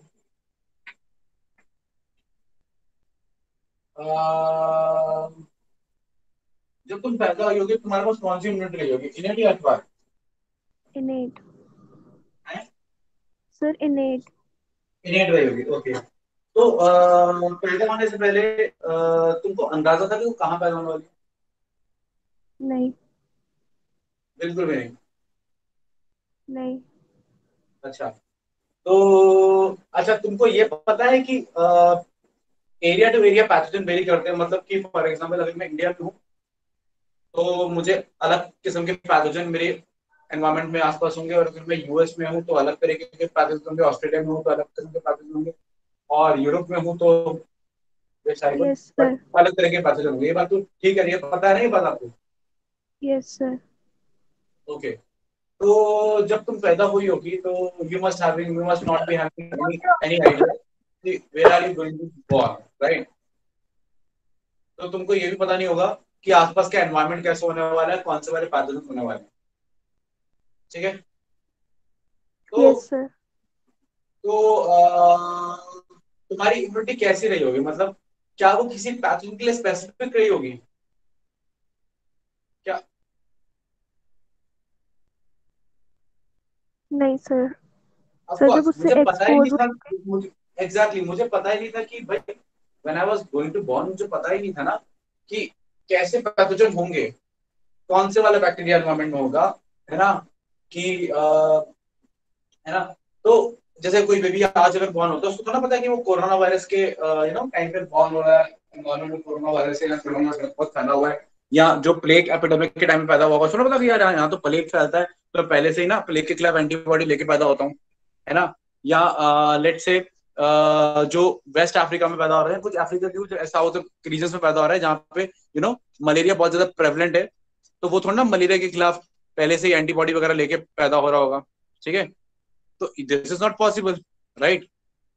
तो इसीलिए वो फिर क्या होगा इनिट इम्यूनिटी में, आप क्या करते हैं, आप हर एक के खिलाफ ओवरऑल इम्यूनिटी रख लेते हो, है ना। हर एक के खिलाफ मतलब कि लेट से एक इम्यूनिटी रखी बैक्टीरिया के खिलाफ, है ना, कि कैसा मर्जी बैक्टीरिया हो उसको मार दे, है ना, कुछ स्पेसिफिक नहीं, कोई टाइफाइड के खिलाफ नहीं, कोई है ना कोई ट्यूबरक्लोसिस के खिलाफ नहीं, कोई लेप्रोसी के खिलाफ नहीं, बस एक जनरलाइज इम्यूनिटी रखी बैक्टीरिया के लिए, ये काम हो गया बैक्टीरिया का, बैक्टीरिया वाला जिम्मेदारी है, ओके ये हो गया काम। बैक्टीरिया आएगा तो उसको देखेंगे, ठीक है। फिर आगे बढ़े, अच्छा बैक्टीरिया की जगह वायरस आ गया तो फिर दिक्कत जाएगी, तो फिर एक एक थोड़े से ना एक इम्यूनिटी डेवलप करनी थोड़ी सी वायरस के लिए। अब कोई वायरस स्पेसिफिक नहीं, कोरोना के लिए नहीं, या HIV के लिए नहीं, ठीक है ना, या हेपेटाइटिस के लिए नहीं, ठीक है, जनरलाइज ओवरऑल वायरस के लिए एक इम्यूनिटी रख लेते हैं, बैक्टीरिया के लिए होगी, ये वायरस के लिए होगी, ठीक है ना। और कुछ फंजाई के लिए, और कुछ ऐसे ऐसे करके, है ना। और कुछ ओवरऑल कि भाई पैथोजन एंट्री ना करे, या पैथोजन आए ही ना आए तो हमसे पहले ही पकड़ लें, मतलब कि वो इम्यूनिटी जो आपकी बिल्कुल स्पेसिफिक नहीं है, बिल्कुल कैसी है, नॉन स्पेसिफिक है। तो जो आपकी इम्यूनिटी बिल्कुल नॉन स्पेसिफिक है, एक जनरलाइज इम्यूनिटी है, जो पैदा होते ही आपके पास है और आपको पता नहीं था कि आप कहाँ पैदा होने वाले हैं, तो वो स्पेसिफिक हो भी नहीं सकती थी, ठीक है। So that immunity is known as your innate immunity. That is known as your innate immunity. It is non-specific. और फिर धीरे धीरे आप इस दुनिया में आ गए, फिर आपको पता लगा कि अच्छा यहाँ तो, फिर आप जैसे पैदा हुए, फिर आपको पोलियो का इंजेक्शन दे दिया, इंजेक्शन सॉरी पोलियो की 2 बूंद जिंदगी की दे दी, तो आपकी बॉडी ने पोलियो वायरस देखा, तो पोलियो वायरस उसके खिलाफ एंटीबॉडीज बना दी, तो आपके पास पोलियो के खिलाफ इम्यूनिटी आ गई। आपको हेपेटाइटिस का इंजेक्शन दे दिया, तो उसमें भी आपके पास हेपेटाइटिस के खिलाफ इम्यूनिटी आ गई, है ना। फिर आपको कॉलेरा का, डिप्थीरिया का DPT, है ना, और BCG, दुनिया भर के इंजेक्शन लगा दिए कि सबके खिलाफ आपकी बॉडी में क्या इम्यूनिटी आ जाए। फिर कुछ आपको ना, फिर आप जैसे थोड़े बड़े हुए, आपने सांस ली और कुछ बैक्टीरिया और बॉडी में आ गए, तो बॉडी ने उसके खिलाफ भी एंटीबॉडी बना ली, वो उसके खिलाफ भी इम्यूनिटी तैयार हो गई, है ना। फिर कुछ बैक्टीरिया बड़े तगड़े थे, बड़े स्ट्रॉन्ग थे ना, वो आपकी बॉडी में आपको बीमार कर दिया, आपको टाइफाइड हो गया, तो आप टाइफाइड से आपने दवाई ली, आप ठीक तो हो गए, लेकिन टाइफाइड की, अब टाइफाइड आपको बीमार नहीं कर सकता क्योंकि एक बार कर चुका है, आपकी बॉडी में उसके खिलाफ क्या आ गई है, इम्यूनिटी आ गई। तो कुछ इम्यूनिटी आपने एज के साथ धीरे धीरे चलते फिरते, आप कोई खाना खा रहे हो, जैसे खाना कहाँ से भी आप खाना खा रहे हो तो बॉडी के अंदर पैथोजन आ रहा है, आप सांस ले रहे हो तो बैक्टीरिया के बॉडी के अंदर पैथोजन आ रहा है, ठीक है ना, है ना। कई बार आप सांस भी नहीं ले रहे हो, और है ना, सांस तो ले रहे हो, तो सांस और खाने की वजह से नहीं, सेक्सुअल मतलब कि जब वे से, है ना, तो सेक्सुअल मेथड से क्या है, कुछ पैथोजन आ सकते हैं, तो there are different methods of body के अंदर पैथोजन एंट्री करें। आंखों से आ सकता है, कान से भी आ सकता है ना, तो आने के लिए कहीं से भी पैथोजन आ सकता है, ठीक है ना, स्किन के थ्रू आ सकता है ना, आपको पता ही है, मैंने पढ़ाया था आपको एंसाइलोस्टोमा ड्यूडेनेल, और एक और था बड़ा इंटरेस्टिंग सा, जिसके मेल के अंदर फीमेल रहती है, शिस्टोसोमा, शिस्टोसोमा हेमाटोबियम। तो शिस्टोसोमा हेमाटोबियम और ये एंसाइलोस्टोमा दोनों निमेटोड्स, दोनों को दोनों स्किन से एंटर करते हैं, ठीक है ना। एक एंसाइलोस्टोम यहाँ से पास करता है, एक बिल्हार्जिया पास करता है, तो ऐसे तो स्किन के अंदर सीधा है। तो there are various kind of entries to the body, ठीक है। तो ये जो इम्यूनिटी आप डेवलप करते गए धीरे धीरे, जैसे सांस लेते गए, खाना खाते गए, तो जो इम्यूनिटी होती गई जो स्पेसिफिक थी कि ये एंटीबॉडीज सिर्फ टाइफाइड के खिलाफ है, मलेरिया का पैथोजन आएगा तो ये एंटीबॉडी काम नहीं करेगी, तो वो स्पेसिफिक हो गई, है ना। ये एंटीबॉडीज मलेरिया के खिलाफ है, डेंगू का वायरस आ गया तो काम नहीं करेंगी, है ना। तो that specific kind of is the acquired immunity, जब जिंदगी में एक्वायर्ड होता है, हाईली क्या होती है, स्पेसिफिक होती है। बस इस तरह पास करना चाहिए, क्लियर होना चाहिए। अब इनेट इम्यूनिटी के अंदर बात करते हैं कि आता क्या है। इनेट इम्यूनिटी के अंदर देखो 4 चीजें आती हैं, एक आती है आपकी स्किन, एक आता है आपका जो आता है आप ऐसे बोलते हैं फिजिकल बैरियर, क्या बोलते हैं, फिजिकल बैरियर।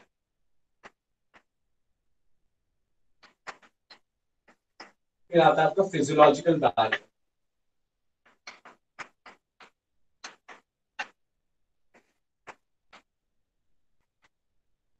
फिर आपका आता है आपका सेलुलर बैरियर।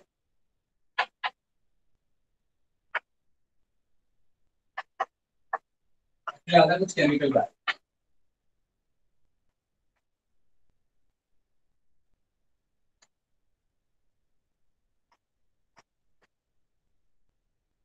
ये चीजें आती है ना। अब पे अटेंशन। पहले बात करें फिजिकल बैरियर्स। मैं अभी लिखवाऊंगा ना डिटेल में, छोटे बच्चों की तरह के काम लिखवाओ तो लिखना, ठीक है ना।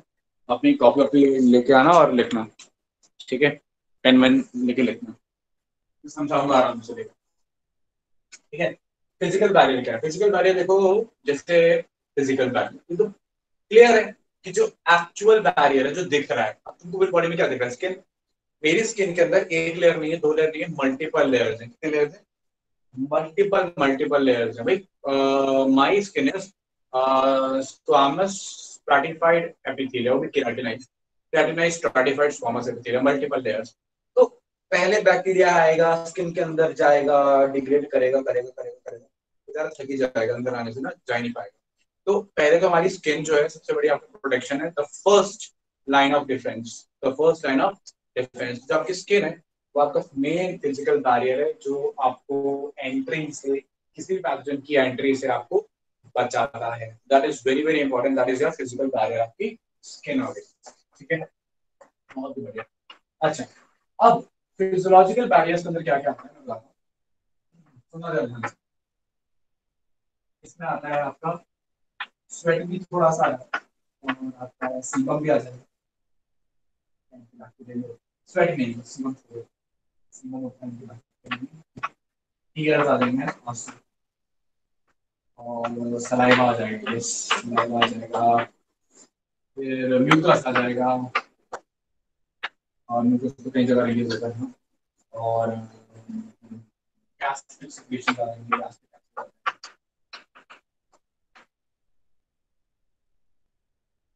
ये ना कोई खतरनाक सी चीज नहीं है। फिजियोलॉजिकल बैरियर मतलब बॉडी की फिजियोलॉजी की वजह से जो चीजें प्रोड्यूस हो रही हैं उनकी बात करते हैं। बस सबको डिस्कस कर लेते हैं, ये सारे आप जानते हो, आप तो मेरे स्टूडेंट्स हो, मैंने आपको सारी चीजें अच्छे से बताई रखी हैं।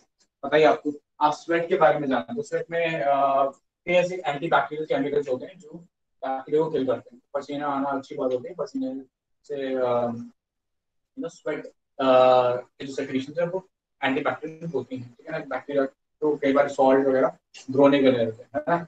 दैट इज इम्पोर्टेंट, ठीक है। अच्छा, टीयर्स, ठीक है ना। ये टीयर्स आपको पता है इसमें लाइसोजाइम होता है, जिसमें एंटी बैक्टीरियल एंजाइम। देखो लाइसोजाइम बड़ा ही प्यारा सा केमिकल है, वो बैक्टीरिया की वॉल डिग्रेड करता है ना। अब कौन सा बैक्टीरिया? ट्यूबरकुलोसिस हो सकता है, टाइफाइड हो सकता है, कोई बैक्टीरिया हो सकता है। सारे बैक्टीरिया की जो वॉल है वो इससे बनी हुई है, किससे? पेप्टाइड ग्लाइकन से बनी हुई है, तो सबको डिग्रेड कर सकता है, तो परेशान होने की बात ही नहीं, बहुत सिंपल है। तो टीयर हो सकते हैं। सलाइवा, अब भाई सलाइवा में अगेन आपके लाइसोजाइम है ना।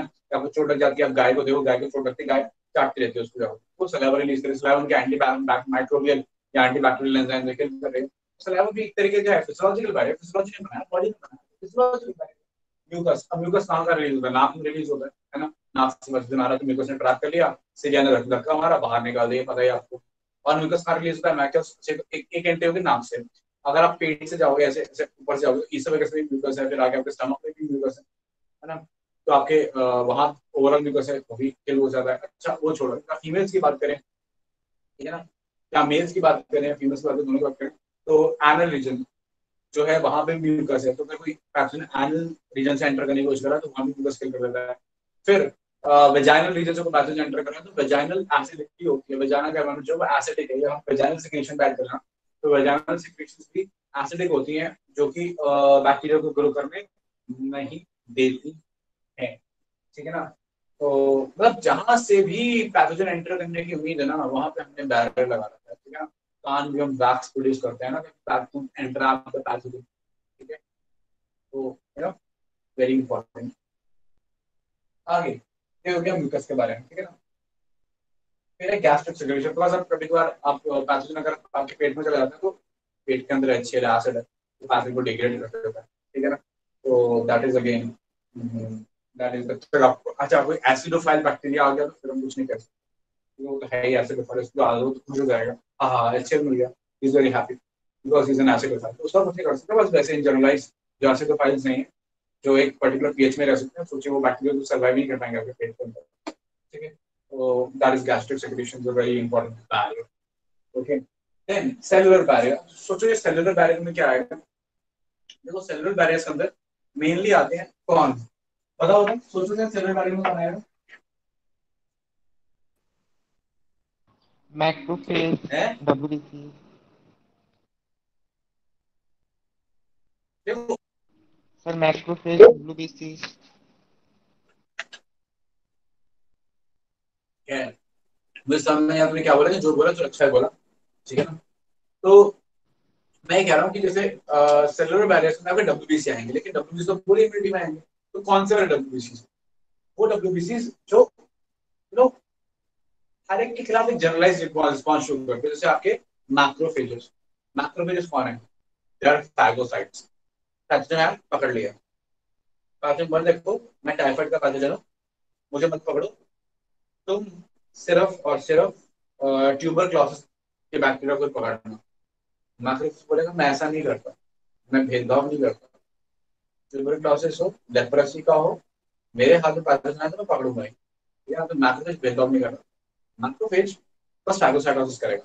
उसे जहां पता लगा ना ये फॉरेन है, ये फॉरेनर है, ये बाहर से है, और बाहर से आया कैसे पता चलेगा, तो पैथोजन बाहर से आया है, ये बॉडी का नहीं है, कि ये कैसे पता चलेगा।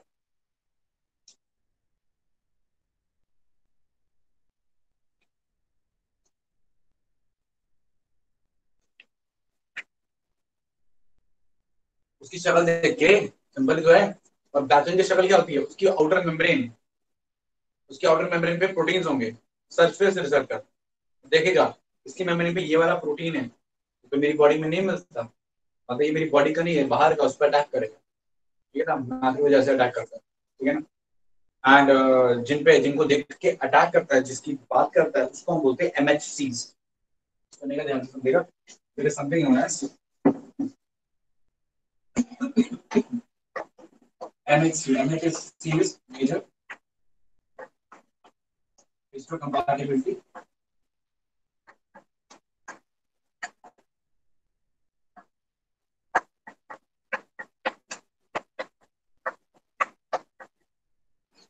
कॉम्प्लेक्स,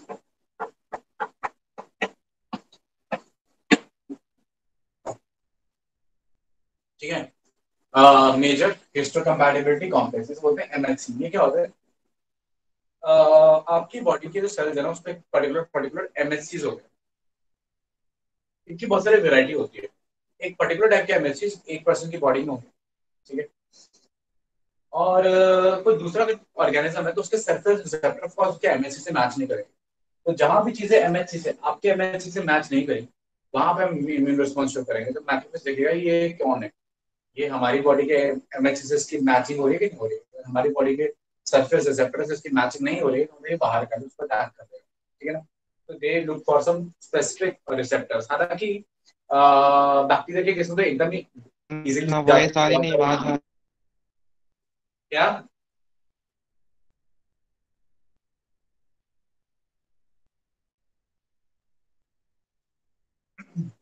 तो बैक्टीरिया जैसे तो क्या साफ पता चलता है बैक्टीरिया है, क्योंकि उसके खिलाफ बहुत अलग से रिसेप्टर होते हैं, ठीक है ना।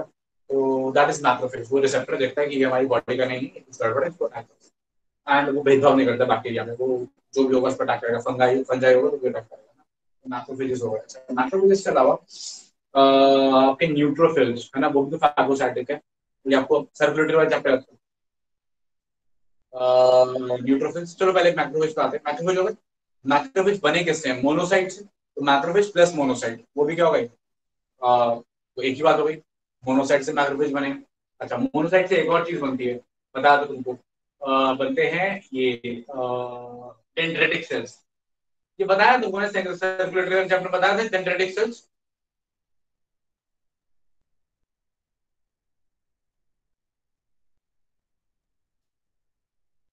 याद ही नहीं सर होगा जो कुछ। हाँ बोल बोल बोल, सुन रहा हूँ मैं।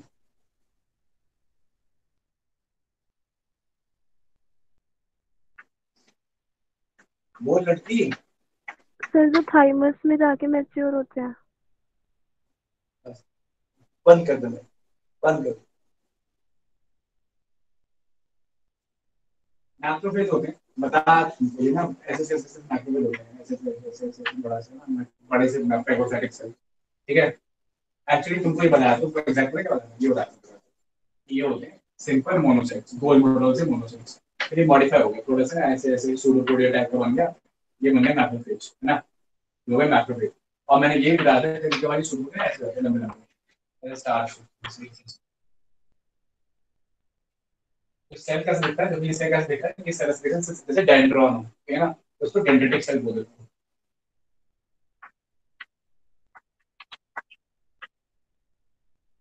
और ये दोनों एक ही से डिराइव हैं, किससे, मोनोसाइट्स, ठीक है, दोनों मोनोसाइट से डिराइव हुए और दोनों एक ही जैसा काम करते हैं, दोनों फैगोसाइटिक है, ठीक है। और दोनों एपीसी भी हैं, एंटीजन प्रेजेंटिंग सेल। अब एपीसी क्या होता है, एंटीजन प्रेजेंटिंग सेल क्या होता है, मैं बाद में बताऊंगा। तो डेंड्रिटिक सेल्स, इवन मैक्रोफेज, ये आपके, और इसके साथ कौन, एक होते हैं नेचुरल किलर्स, कौन, नाम लिख देता हूँ, मैं यहाँ सारा नाम देता हूँ कि आपके इनेट इम्यूनिटी में और कौन कौन आएंगे। तो मैक्रोफेज वाली फैमिली आ गई, मतलब मोनोसाइट की डेरिवेटिव्स आ गए, monocyte and derivatives which includes macrophage and dendritic cells. फिर आपके आ जाएंगे ये नेचुरल किलर्स, और नेचुरल किलर के साथ कौन कौन आ जाएगा, नेचुरल किलर के साथ आ जाएगा आपका वो भी, आपके ये पीएमएनएल। पीएमएनएल क्या होते हैं, polymorpho nuclear lipocytes, polymorpho nuclear lipocytes. Polymorpho nuclear lipocytes मतलब अलग अलग मॉर्फोलॉजी वाले न्यूक्लियस वाले लिपोसाइट्स। ये कौन होते हैं, मल्टीलोब, बताया था, मल्टीलोब कौन सा होता है, मल्टीलोब न्यूट्रोफिल। कुछ नहीं याद है इन लोगों को, सब भूल के बैठेंगे, सब फिल्टन दोबारा रखते हैं, सिर्फ इनको नीट नहीं करना, तैयारी करने की बिल्कुल है नहीं, सब भूल के बैठे। फिर बाइलोब, इओसिनोफिल, और ट्राइलोब या कभी कभी बाइलोब भी होता है, कभी कभी ट्राइलोब मोस्टली आपका प्रेशर है। तो इन सबकी न्यूक्लियस की मॉर्फोलॉजी अलग है ना, तो पॉलीमॉर्फो न्यूक्लियर, मल्टीपल मॉर्फोलॉजी वाले न्यूक्लियर, तो मल्टीपल मॉर्फोलॉजी वाला न्यूक्लियस इनके पास है, हमारे leucocytes, neutrophils, eosinophils, basophils, macrophage, dendritic cells, natural killers. ये सब आ जाएंगे कौन से इम्यूनिटी में आ जाएंगे, आपकी सेलुलर इम्यूनिटी, वो कौन सी वाली, इनेट वाली। गॉट इट,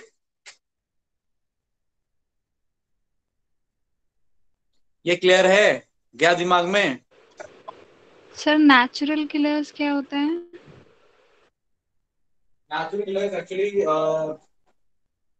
एक अलग लीनियज से डिराइव होते हैं, डब्ल्यूबीसी के लीनियज में डिवाइड होते हैं, डब्ल्यूबीसी होते हैं, इनको नेचुरल किलर्स बोलते हैं, क्योंकि इनकी टेंडेंसी है जो किलिंग है ना, वो क्या होती है, ये कुछ केमिकल्स रिलीज करते हैं और वो केमिकल्स सामने वाले सेल की लाइसिस कर देते हैं, तो इनको हम नेचुरल किलर्स बोलते हैं। देखो, एक हो गया खाकर किल करना, एक हो गया गोली मार के किल करना, केमिकल रिलीज करना, है ना, तो जो केमिकल रिलीज करके किल कर रहे हैं उनको नेचुरल किलर्स बोलते हैं।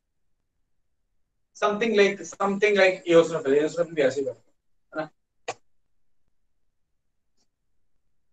क्लियर। और बेसोफिल क्या करते हैं, यस सर। बेसोफिल क्या करते हैं,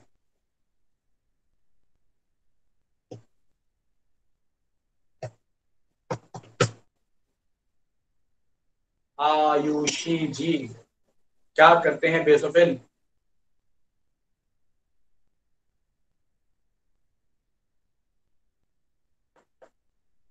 एक बार बोलते चुप हो, डाउट बताते हो उसको जाती है, बाद में चुप हो जाती है।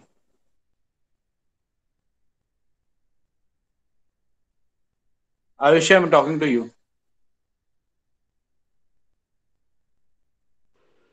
सर याद नहीं है।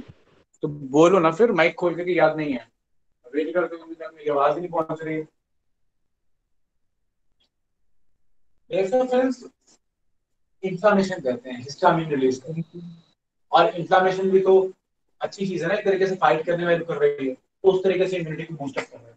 मतलब जरूरी नहीं कि आप फाइब्रोसाइटोसिस करो या आप किल करो तो ही आप इम्यूनिटी को कंट्रीब्यूट कर रहे हो, आपका कंट्रीब्यूशन इस तरीके से हो सकता है, आप डायरेक्टली भी कंट्रीब्यूट कर सकते हो। ओके, ठीक है।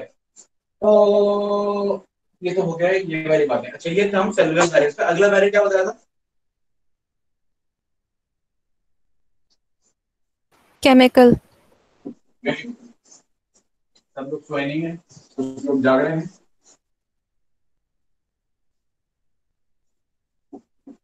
जो सो रहे थे वो सोते रहे, क्योंकि 5 मिनट बाद क्लास खत्म होने वाली है, आराम से सोते रहे। और जो लोग जाग रहे हैं वो लोग ध्यान से सुने कि अगला था केमिकल बैरियर्स।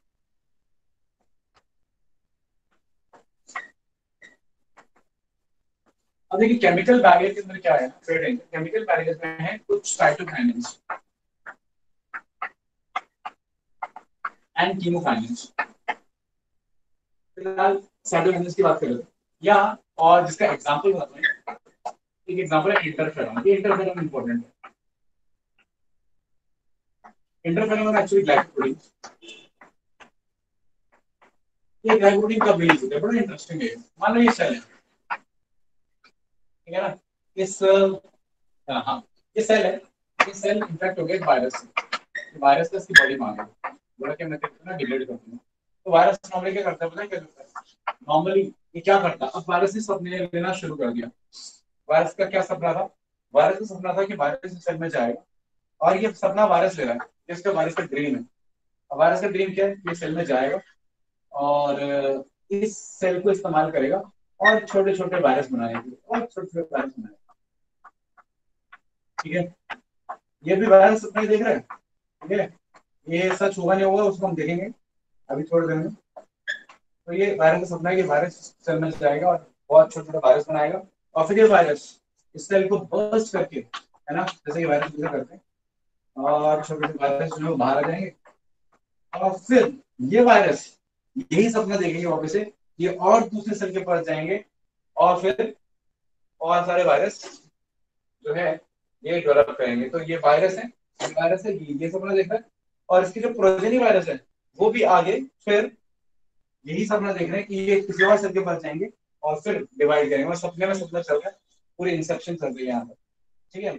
लेकिन लेकिन ये बात, जैसे ही वायरस एक सेल के अंदर आया, इस सेल के अंदर आया, ठीक है, सपने को हटाया था, ठीक है। तो जैसे ही ये वायरस इस सेल के अंदर आया, तो क्या हुआ, इस सेल को लगा कि ये वायरस का ये सपना पूरा नहीं होना चाहिए, क्योंकि वायरस का अगर ये सपना पूरा हो गया, बहुत सारे वायरस बन गए, तो ये जाके मेरी ही बॉडी के मेरे ही दोस्तों को डैमेज करेंगे, क्योंकि बाकी सेल भी जो सेल के दोस्त हैं।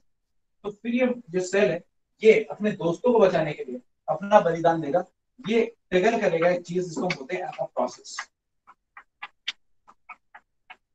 Apoptosis is program cell death. Program cell death मतलब एक्सीडेंट नहीं है ना, एक्सीडेंट नहीं हुआ कि मर गया, नहीं, प्लान करके खुद मरा है, मर्जी से, चॉइस से, बलिदान दे, तो उसको सुसाइड नहीं बोल सकते, इसको हम शहीद होना बोल सकते हैं, ठीक है ना। कि क्या करेगा, एपोप्टोसिस स्टिमुलेट होगा। एपोप्टोसिस में माइटोकॉन्ड्रिया स्टिमुलेट होता है, स्टिमुलेट हो जाता है, माइटोकॉन्ड्रिया से कुछ केमिकल्स रिलीज होते हैं, वो लाइसोसोम्स को स्टिमुलेट करते हैं, और लाइसोसोम से सेल को डिग्रेड कर देता है। हालांकि इसमें माइटोकॉन्ड्रिया बहुत सारे लोग रोल प्ले करते हैं। तो एपोप्टोसिस हो जाएगा, एपोप्टोसिस हो गई, ये सेल खुद अपना बलिदान देगा और ये सेल मर जाएगा, दिस सेल डाइज। और जैसे ही मरेगा, वायरस का ये वाला सपना कभी पूरा नहीं हो पाएगा। तो अब ये सेल, अच्छा, और जब ये मरेगा, और सुनना ध्यान से, जब ये मरा, और ये क्या करेगा, ये कुछ केमिकल्स भी रिलीज करेगा मरते मरते, उनका नाम होगा इंटरफेरॉन्स। उनका क्या नाम होगा, इंटरफेरॉन्स, इंटरफेरॉन्स। अब ये इंटरफेरॉन, अब ऐसा तो है नहीं कि ये एक इकलौता वायरस है यहाँ पे, कि ये सिर्फ इकलौता वायरस काम कर रहा है यहाँ पे, ऐसे तो और भी वायरसेस होंगे ना, ठीक है ना। तो आ, तो ऐसे तो बहुत सारे वायरसेस होंगे ना, ठीक है। तो ऐसे क्योंकि बहुत सारे वायरसेस होंगे, तो ये तो एक वायरस सेल के पास आया, और भी इसके दोस्त लोग जो है वो भटक रहे होंगे कहीं भी दूसरों को इन्फेक्ट करने के लिए, है ना। वो भी ऐसा सपना देख रहे होंगे जैसे ये वायरस देख रहा था जाके इन्फेक्ट करने का। तो इंटरफेरॉन्स जाके उन वायरसेस को स्टॉप करेंगे, उन वायरसेस का जो रेप्लिकेशन है उन्हें रोकेंगे। आ रही बात समझ में? तो interferons are those chemicals, those glycoproteins which are released from virus infected cells so that those chemicals may stop other viruses from infecting other cells. तो दूसरे सेल्स को बचे हुए वायरस ना इन्फेक्ट कर पाए उसके लिए जो केमिकल्स रिलीज होते हैं उनको बोलते हैं इंटरफेरॉन्स, और ये रिलीज होते हैं मेनली वायरस इन्फेक्टेड सेल से। तो ये इंपॉर्टेंट केमिकल्स हैं, इनको आप याद रखिएगा, वेरी वेरी इंपॉर्टेंट। ठीक है, तो ये हो गया आपके किसमें आ गए, केमिकल बैरियर्स में आ गए। ठीक है, कोई डाउट? तो यहाँ पर आपका इनेट इम्यूनिटी खत्म हो गया। अगली क्लास में हम एक्वायर्ड इम्यूनिटी की बात करेंगे, और हाँ आपके टेस्ट की बात, आपके टेस्ट का जो सिलेबस है, क्योंकि हमारा अभी पूरा नहीं हुआ है ये ह्यूमन हेल्थ और डिजीज, और इतना ज्यादा भी नहीं हुआ है कि मैं इससे ज्यादा क्वेश्चन दे सकूं। ठीक है, 45 क्वेश्चन तो नहीं बन पाएंगे। ठीक है, तो फिलहाल के लिए आपका दोबारा से एवोल्यूशन का टेस्ट लेते हैं, तो आप दोबारा से एवोल्यूशन का टेस्ट देंगे, यानी आपको दोबारा से तैयारी करने की जरूरत नहीं है। जो पहले तैयारी करी थी उसी को आपको ब्रशअप करना है अच्छे से, और इस बार अच्छा टेस्ट दीजिएगा। ठीक है, 2-4 क्वेश्चन मैंने बाहर से डाले, ठीक है, ताकि कोई भी 180 स्कोर ना करे, क्योंकि कोई मेरे टेस्ट में 180 स्कोर करता है मुझे अच्छा नहीं लगता, मुझे लगता है कि ज्यादा स्मार्ट हो गया। ठीक है, तो इससे 2-3 क्वेश्चन मैंने ऐसे डाले कि 180 स्कोर नहीं कर पाएंगे, लेकिन अगर आप 150 लेके आते हो तो मुझे खुशी होगी। ठीक है, तो आपका एवोल्यूशन का टेस्ट होगा। इससे कोई डाउट? Yes sir. बताइए सर आपने जो बॉडी में टेटनाई कंडीशन बताई थी उसका रीजन आपने हाइपोकैल्सीमिया बताया था। हाँ। तो सर मुझे ये समझ नहीं आ रहा है कि हाइपोकैल्सीमिया पे फिर मसल्स कॉन्ट्रैक्टेड कैसे रहेंगी? Very interesting question. किसी और का भी सवाल है?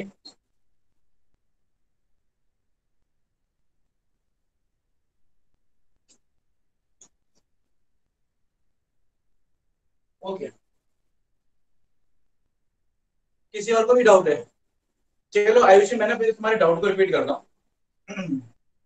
क्या तुम मुझसे ये पूछना चाह रही हो कि सर कैल्शियम तो मसल के कॉन्ट्रैक्शन के लिए इंपॉर्टेंट है, और ब्लड में अगर कैल्शियम बढ़ गया तो मसल अच्छे से कॉन्ट्रैक्ट होनी चाहिए, तो कैल्शियम का की कमी की वजह से कहीं ना कहीं पे ये मसल का कॉन्ट्रैक्शन कैसे रिलेटेड है, ऐसे पूछ रही हूँ?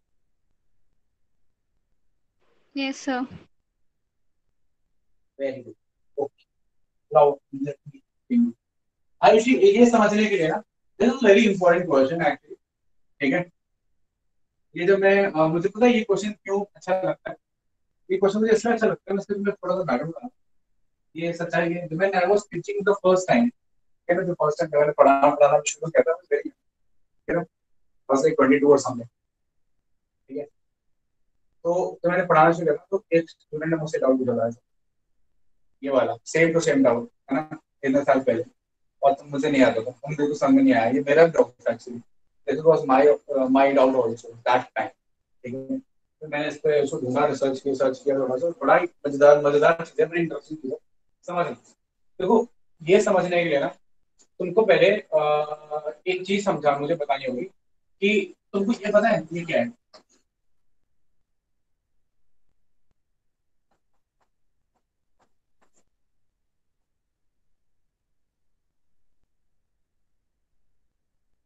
आयुषी, तुमसे पूछ रहा हूँ मैं।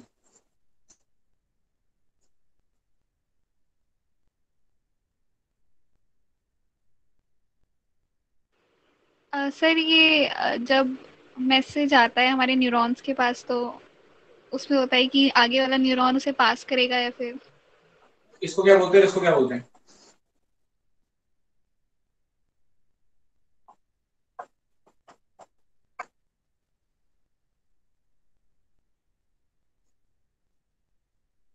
क्या बोलते हैं यहाँ से यहाँ जाने को?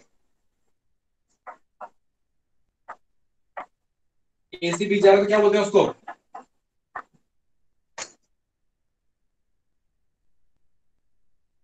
Sir polarising. मैं ना पिटाई लगाने वाला, तुमको न्यूरॉन से न्यूरॉन ट्रांसमिशन बताया, तुमको न्यूरॉन से मसल ट्रांसमिशन बताया, तुमको ईसीजी पढ़ाया, डीपोलराइजेशन। उन सब में एक ही चीज आई थी, डीपोलराइजेशन बोलते हैं इसको। डीपोलराइजेशन -70 से 0 की तरफ भाग रहा है, पोलैरिटी हट रही है, इसको बोलते हैं डीपोलराइजेशन। ये डीपोलराइजेशन हो रहा है। और ये न्यूरॉन में भी हो सकता है, ये मसल में भी हो सकता है। क्यों? क्योंकि दोनों एक सेम तरीके से काम करते हैं। और बी से सी जा रहे हैं, इसको क्या बोलेंगे हम? रिपोलराइजेशन। रिपोलराइजेशन बोलते हैं इसको। सब भूल के बैठे हो, सिर्फ 12th पढ़ा दो इनको, नीट में सिर्फ 12th ही आएगा। बेसिक कॉन्सेप्ट है। See I don't like when you forget your concepts. अगर तुमसे बोलता ना कि मुझे एक ऑस्टिक चीज के 4 एग्जांपल बता दो और तुम मुझे नहीं बता पाते, मुझे बिल्कुल दुख नहीं होता। रटने वाली चीज है। मैं तुमसे बोलता हूँ मुझे एसेंशियल अमीनो एसिड 5 बता दो, तुम नहीं बता पाते तो मुझे दुख नहीं होता। But this is concept, concept है। इसके आधार पे कई चीजें क्लियर, फिर फायदे क्या बायोलॉजी पढ़ने का? छोड़ दो बायोलॉजी, अगर ये बेसिक बेसिक कॉन्सेप्ट तुम्हारे दिमाग में अच्छे हमेशा के लिए याद नहीं सकते। ठीक है, अब मैं अभी बता रहा हूँ, घर जाके इसको वापस से इस चैप्टर में जाना और अच्छे समझना वापस क्या हो रहा है, मैं रिवाइज करवाना। -50 मिलीमोल से +30 पे गया, डिपोलराइजेशन वापस आया, रिपोलराइजेशन, ये हाइपर होता है, भूल दो, ये याद भूल के कर दो। तो इतना समझो, ये है डिपोलराइजेशन, ये है रिपोलराइजेशन, इतना ही। अब बस मुझे ये बताएगा कोई कि ये क्यों होता है और ये कब होता है। इसके लिए कौन सा चैनल रिस्पॉन्सिबल है?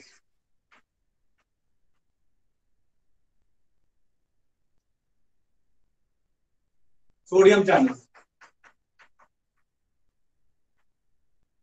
सोडियम चैनल खुलते हैं तो डीपोलराइजेशन होता है, और पोटेशियम चैनल खुलते हैं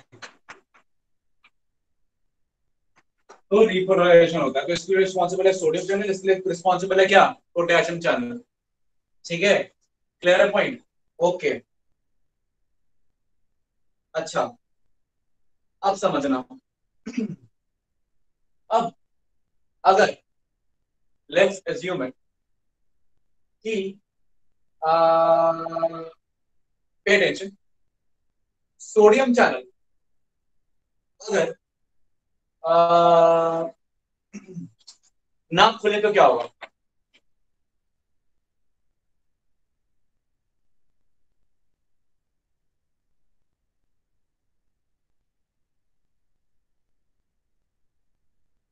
सोडियम चैनल अगर ना खुले तो क्या होगा?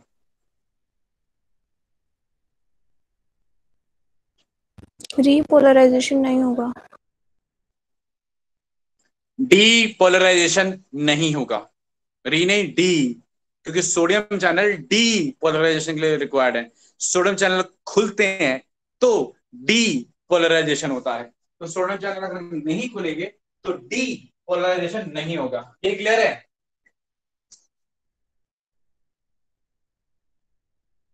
हाँ कि ना?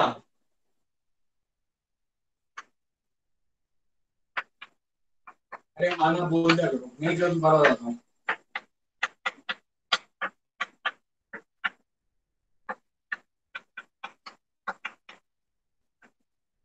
हाँ या ना? Yes sir. तो सोडियम चैनल्स अगर नहीं खुलेंगे, ठीक है, तो एक्साइटेशन यानी डीपोलराइजेशन होगा। Depolarisation causes contraction of muscle, यानी एक्साइटेशन, है ना? तो कॉन्ट्रैक्शन ऑफ मसल नहीं होगा अगर सोडियम चैनल नहीं खुलेंगे तो, है ना? और अगर सोडियम चैनल कुछ ज्यादा ही खुले रहे तो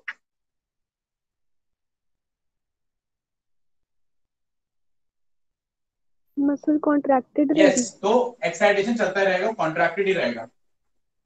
ठीक है, तो ऐसा फेज आ जाएगा, समथिंग लाइक दैट। वो कॉन्ट्रैक्टेड ही रहेगा, या तो ऐसा रहेगा, वो रिपोलराइजेशन नहीं हो पाएगा अगर सोडियम चैनल खुले ही रहे तो, है ना? तो बार बार बार बार बार बार एक्साइटेशन है, कॉन्ट्रैक्शन ही चलता रहेगा। Right, okay. अब सुनना ध्यान से, कैल्शियम के कुछ आयंस होते हैं जो ब्लड में होते हैं। जो कैल्शियम के ब्लड के आयंस हैं, जो कैल्शियम है ब्लड का, उसका एक फंक्शन होता है, वो है सोडियम के चैनल्स को इनहिबिट करना।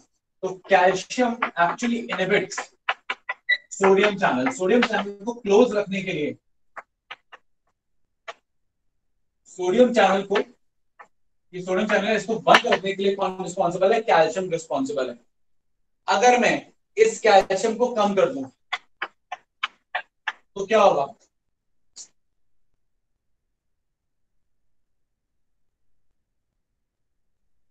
सोडियम चैनल खुला रहेगा। Sodium channel sodium channel inhibit नहीं होंगे, सोडियम चैनल खुले रहेंगे। और अगर सोडियम चैनल खुले रहेंगे तो क्या होगा? डीपोलराइजेशन होता ही रहेगा, वो रुकेगा ही नहीं, वो कंटिन्यूसली चलता रहेगा। आ रही बात समझ में? और इसी को शायद हम टिटानी बोलते हैं, करेक्ट? क्लियर? तो that is why hypocalcaemia, blood में कैल्शियम कम, तो कैल्शियम का काम है सोडियम चैनल को क्लोज रखना। तो कैल्शियम कम, सोडियम चैनल क्लोज नहीं रह पाएंगे, वो खुले रहेंगे। खुले रहेंगे तो मसल बेवजह कॉन्ट्रैक्ट करती रहेगी और करती रहेगी, उसे हम बोलेंगे टिटानी। Clear point? आ रही है बात समझ में?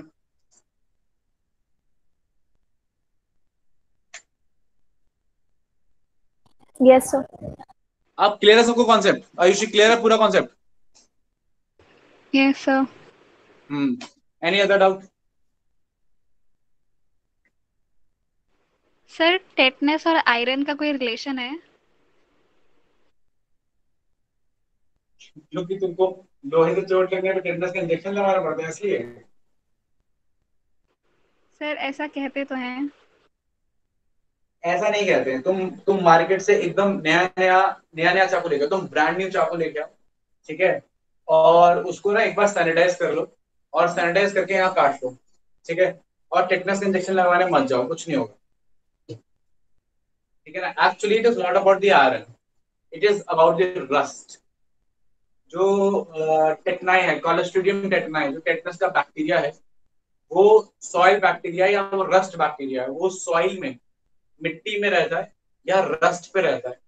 तो जब आपको रस्टेड आयरन से चोट लगती है, और बता इस बात है, आपके घर में अगर आयरन होगा तो वो रस्टेड हो सकता है। तो जब रस्टेड आयरन से चोट लगती है या मिट्टी में चोट लगती है, सड़क पे भी गिरोगे ना, मिट्टी में चोट लगेगी, तो टेटनस का इंजेक्शन लगाना पड़ता है। तो जब भी आपको मिट्टी में चोट लगे या आपको लोहे से, वो भी रस्टेड आयरन से चोट लगे, तो टेटनस का इंजेक्शन आपको लगवाना चाहिए, ठीक है? और बटा सी बात है कि अगर again, ये याद रखने के लिए कि अगर आप एकदम नई चमचमाती स्टील की या चाकू लेके आए हैं, या लेट्स अज्यूम वो नॉन रस्टेड मटेरियल है, ठीक है ना, या वो लोहा ही है जो नॉन रस्टेड है, उससे आपको चोट लगी, फिर आपको टेटनस इंजेक्शन लगाने की जरूरत थियोरेटिकली नहीं है, प्रैक्टिकली भी नहीं है वैसे तो, लेकिन चांसेस तो कुछ पता नहीं होता। Any other doubt? सर उसकी वैलिडिटी 6 मंथ्स ही क्यों होती है? क्योंकि वो मोस्टली एटीएस होता है, एंटी टेटनस सीरम होता है, और क्योंकि वो एंटी टेटनस सीरम है, तो इसलिए उसकी वैलिडिटी, वो एंटीबॉडी से कुछ देर के लिए ही थ्राइव करेंगी, इसलिए उसकी वैलिडिटी कम होती है।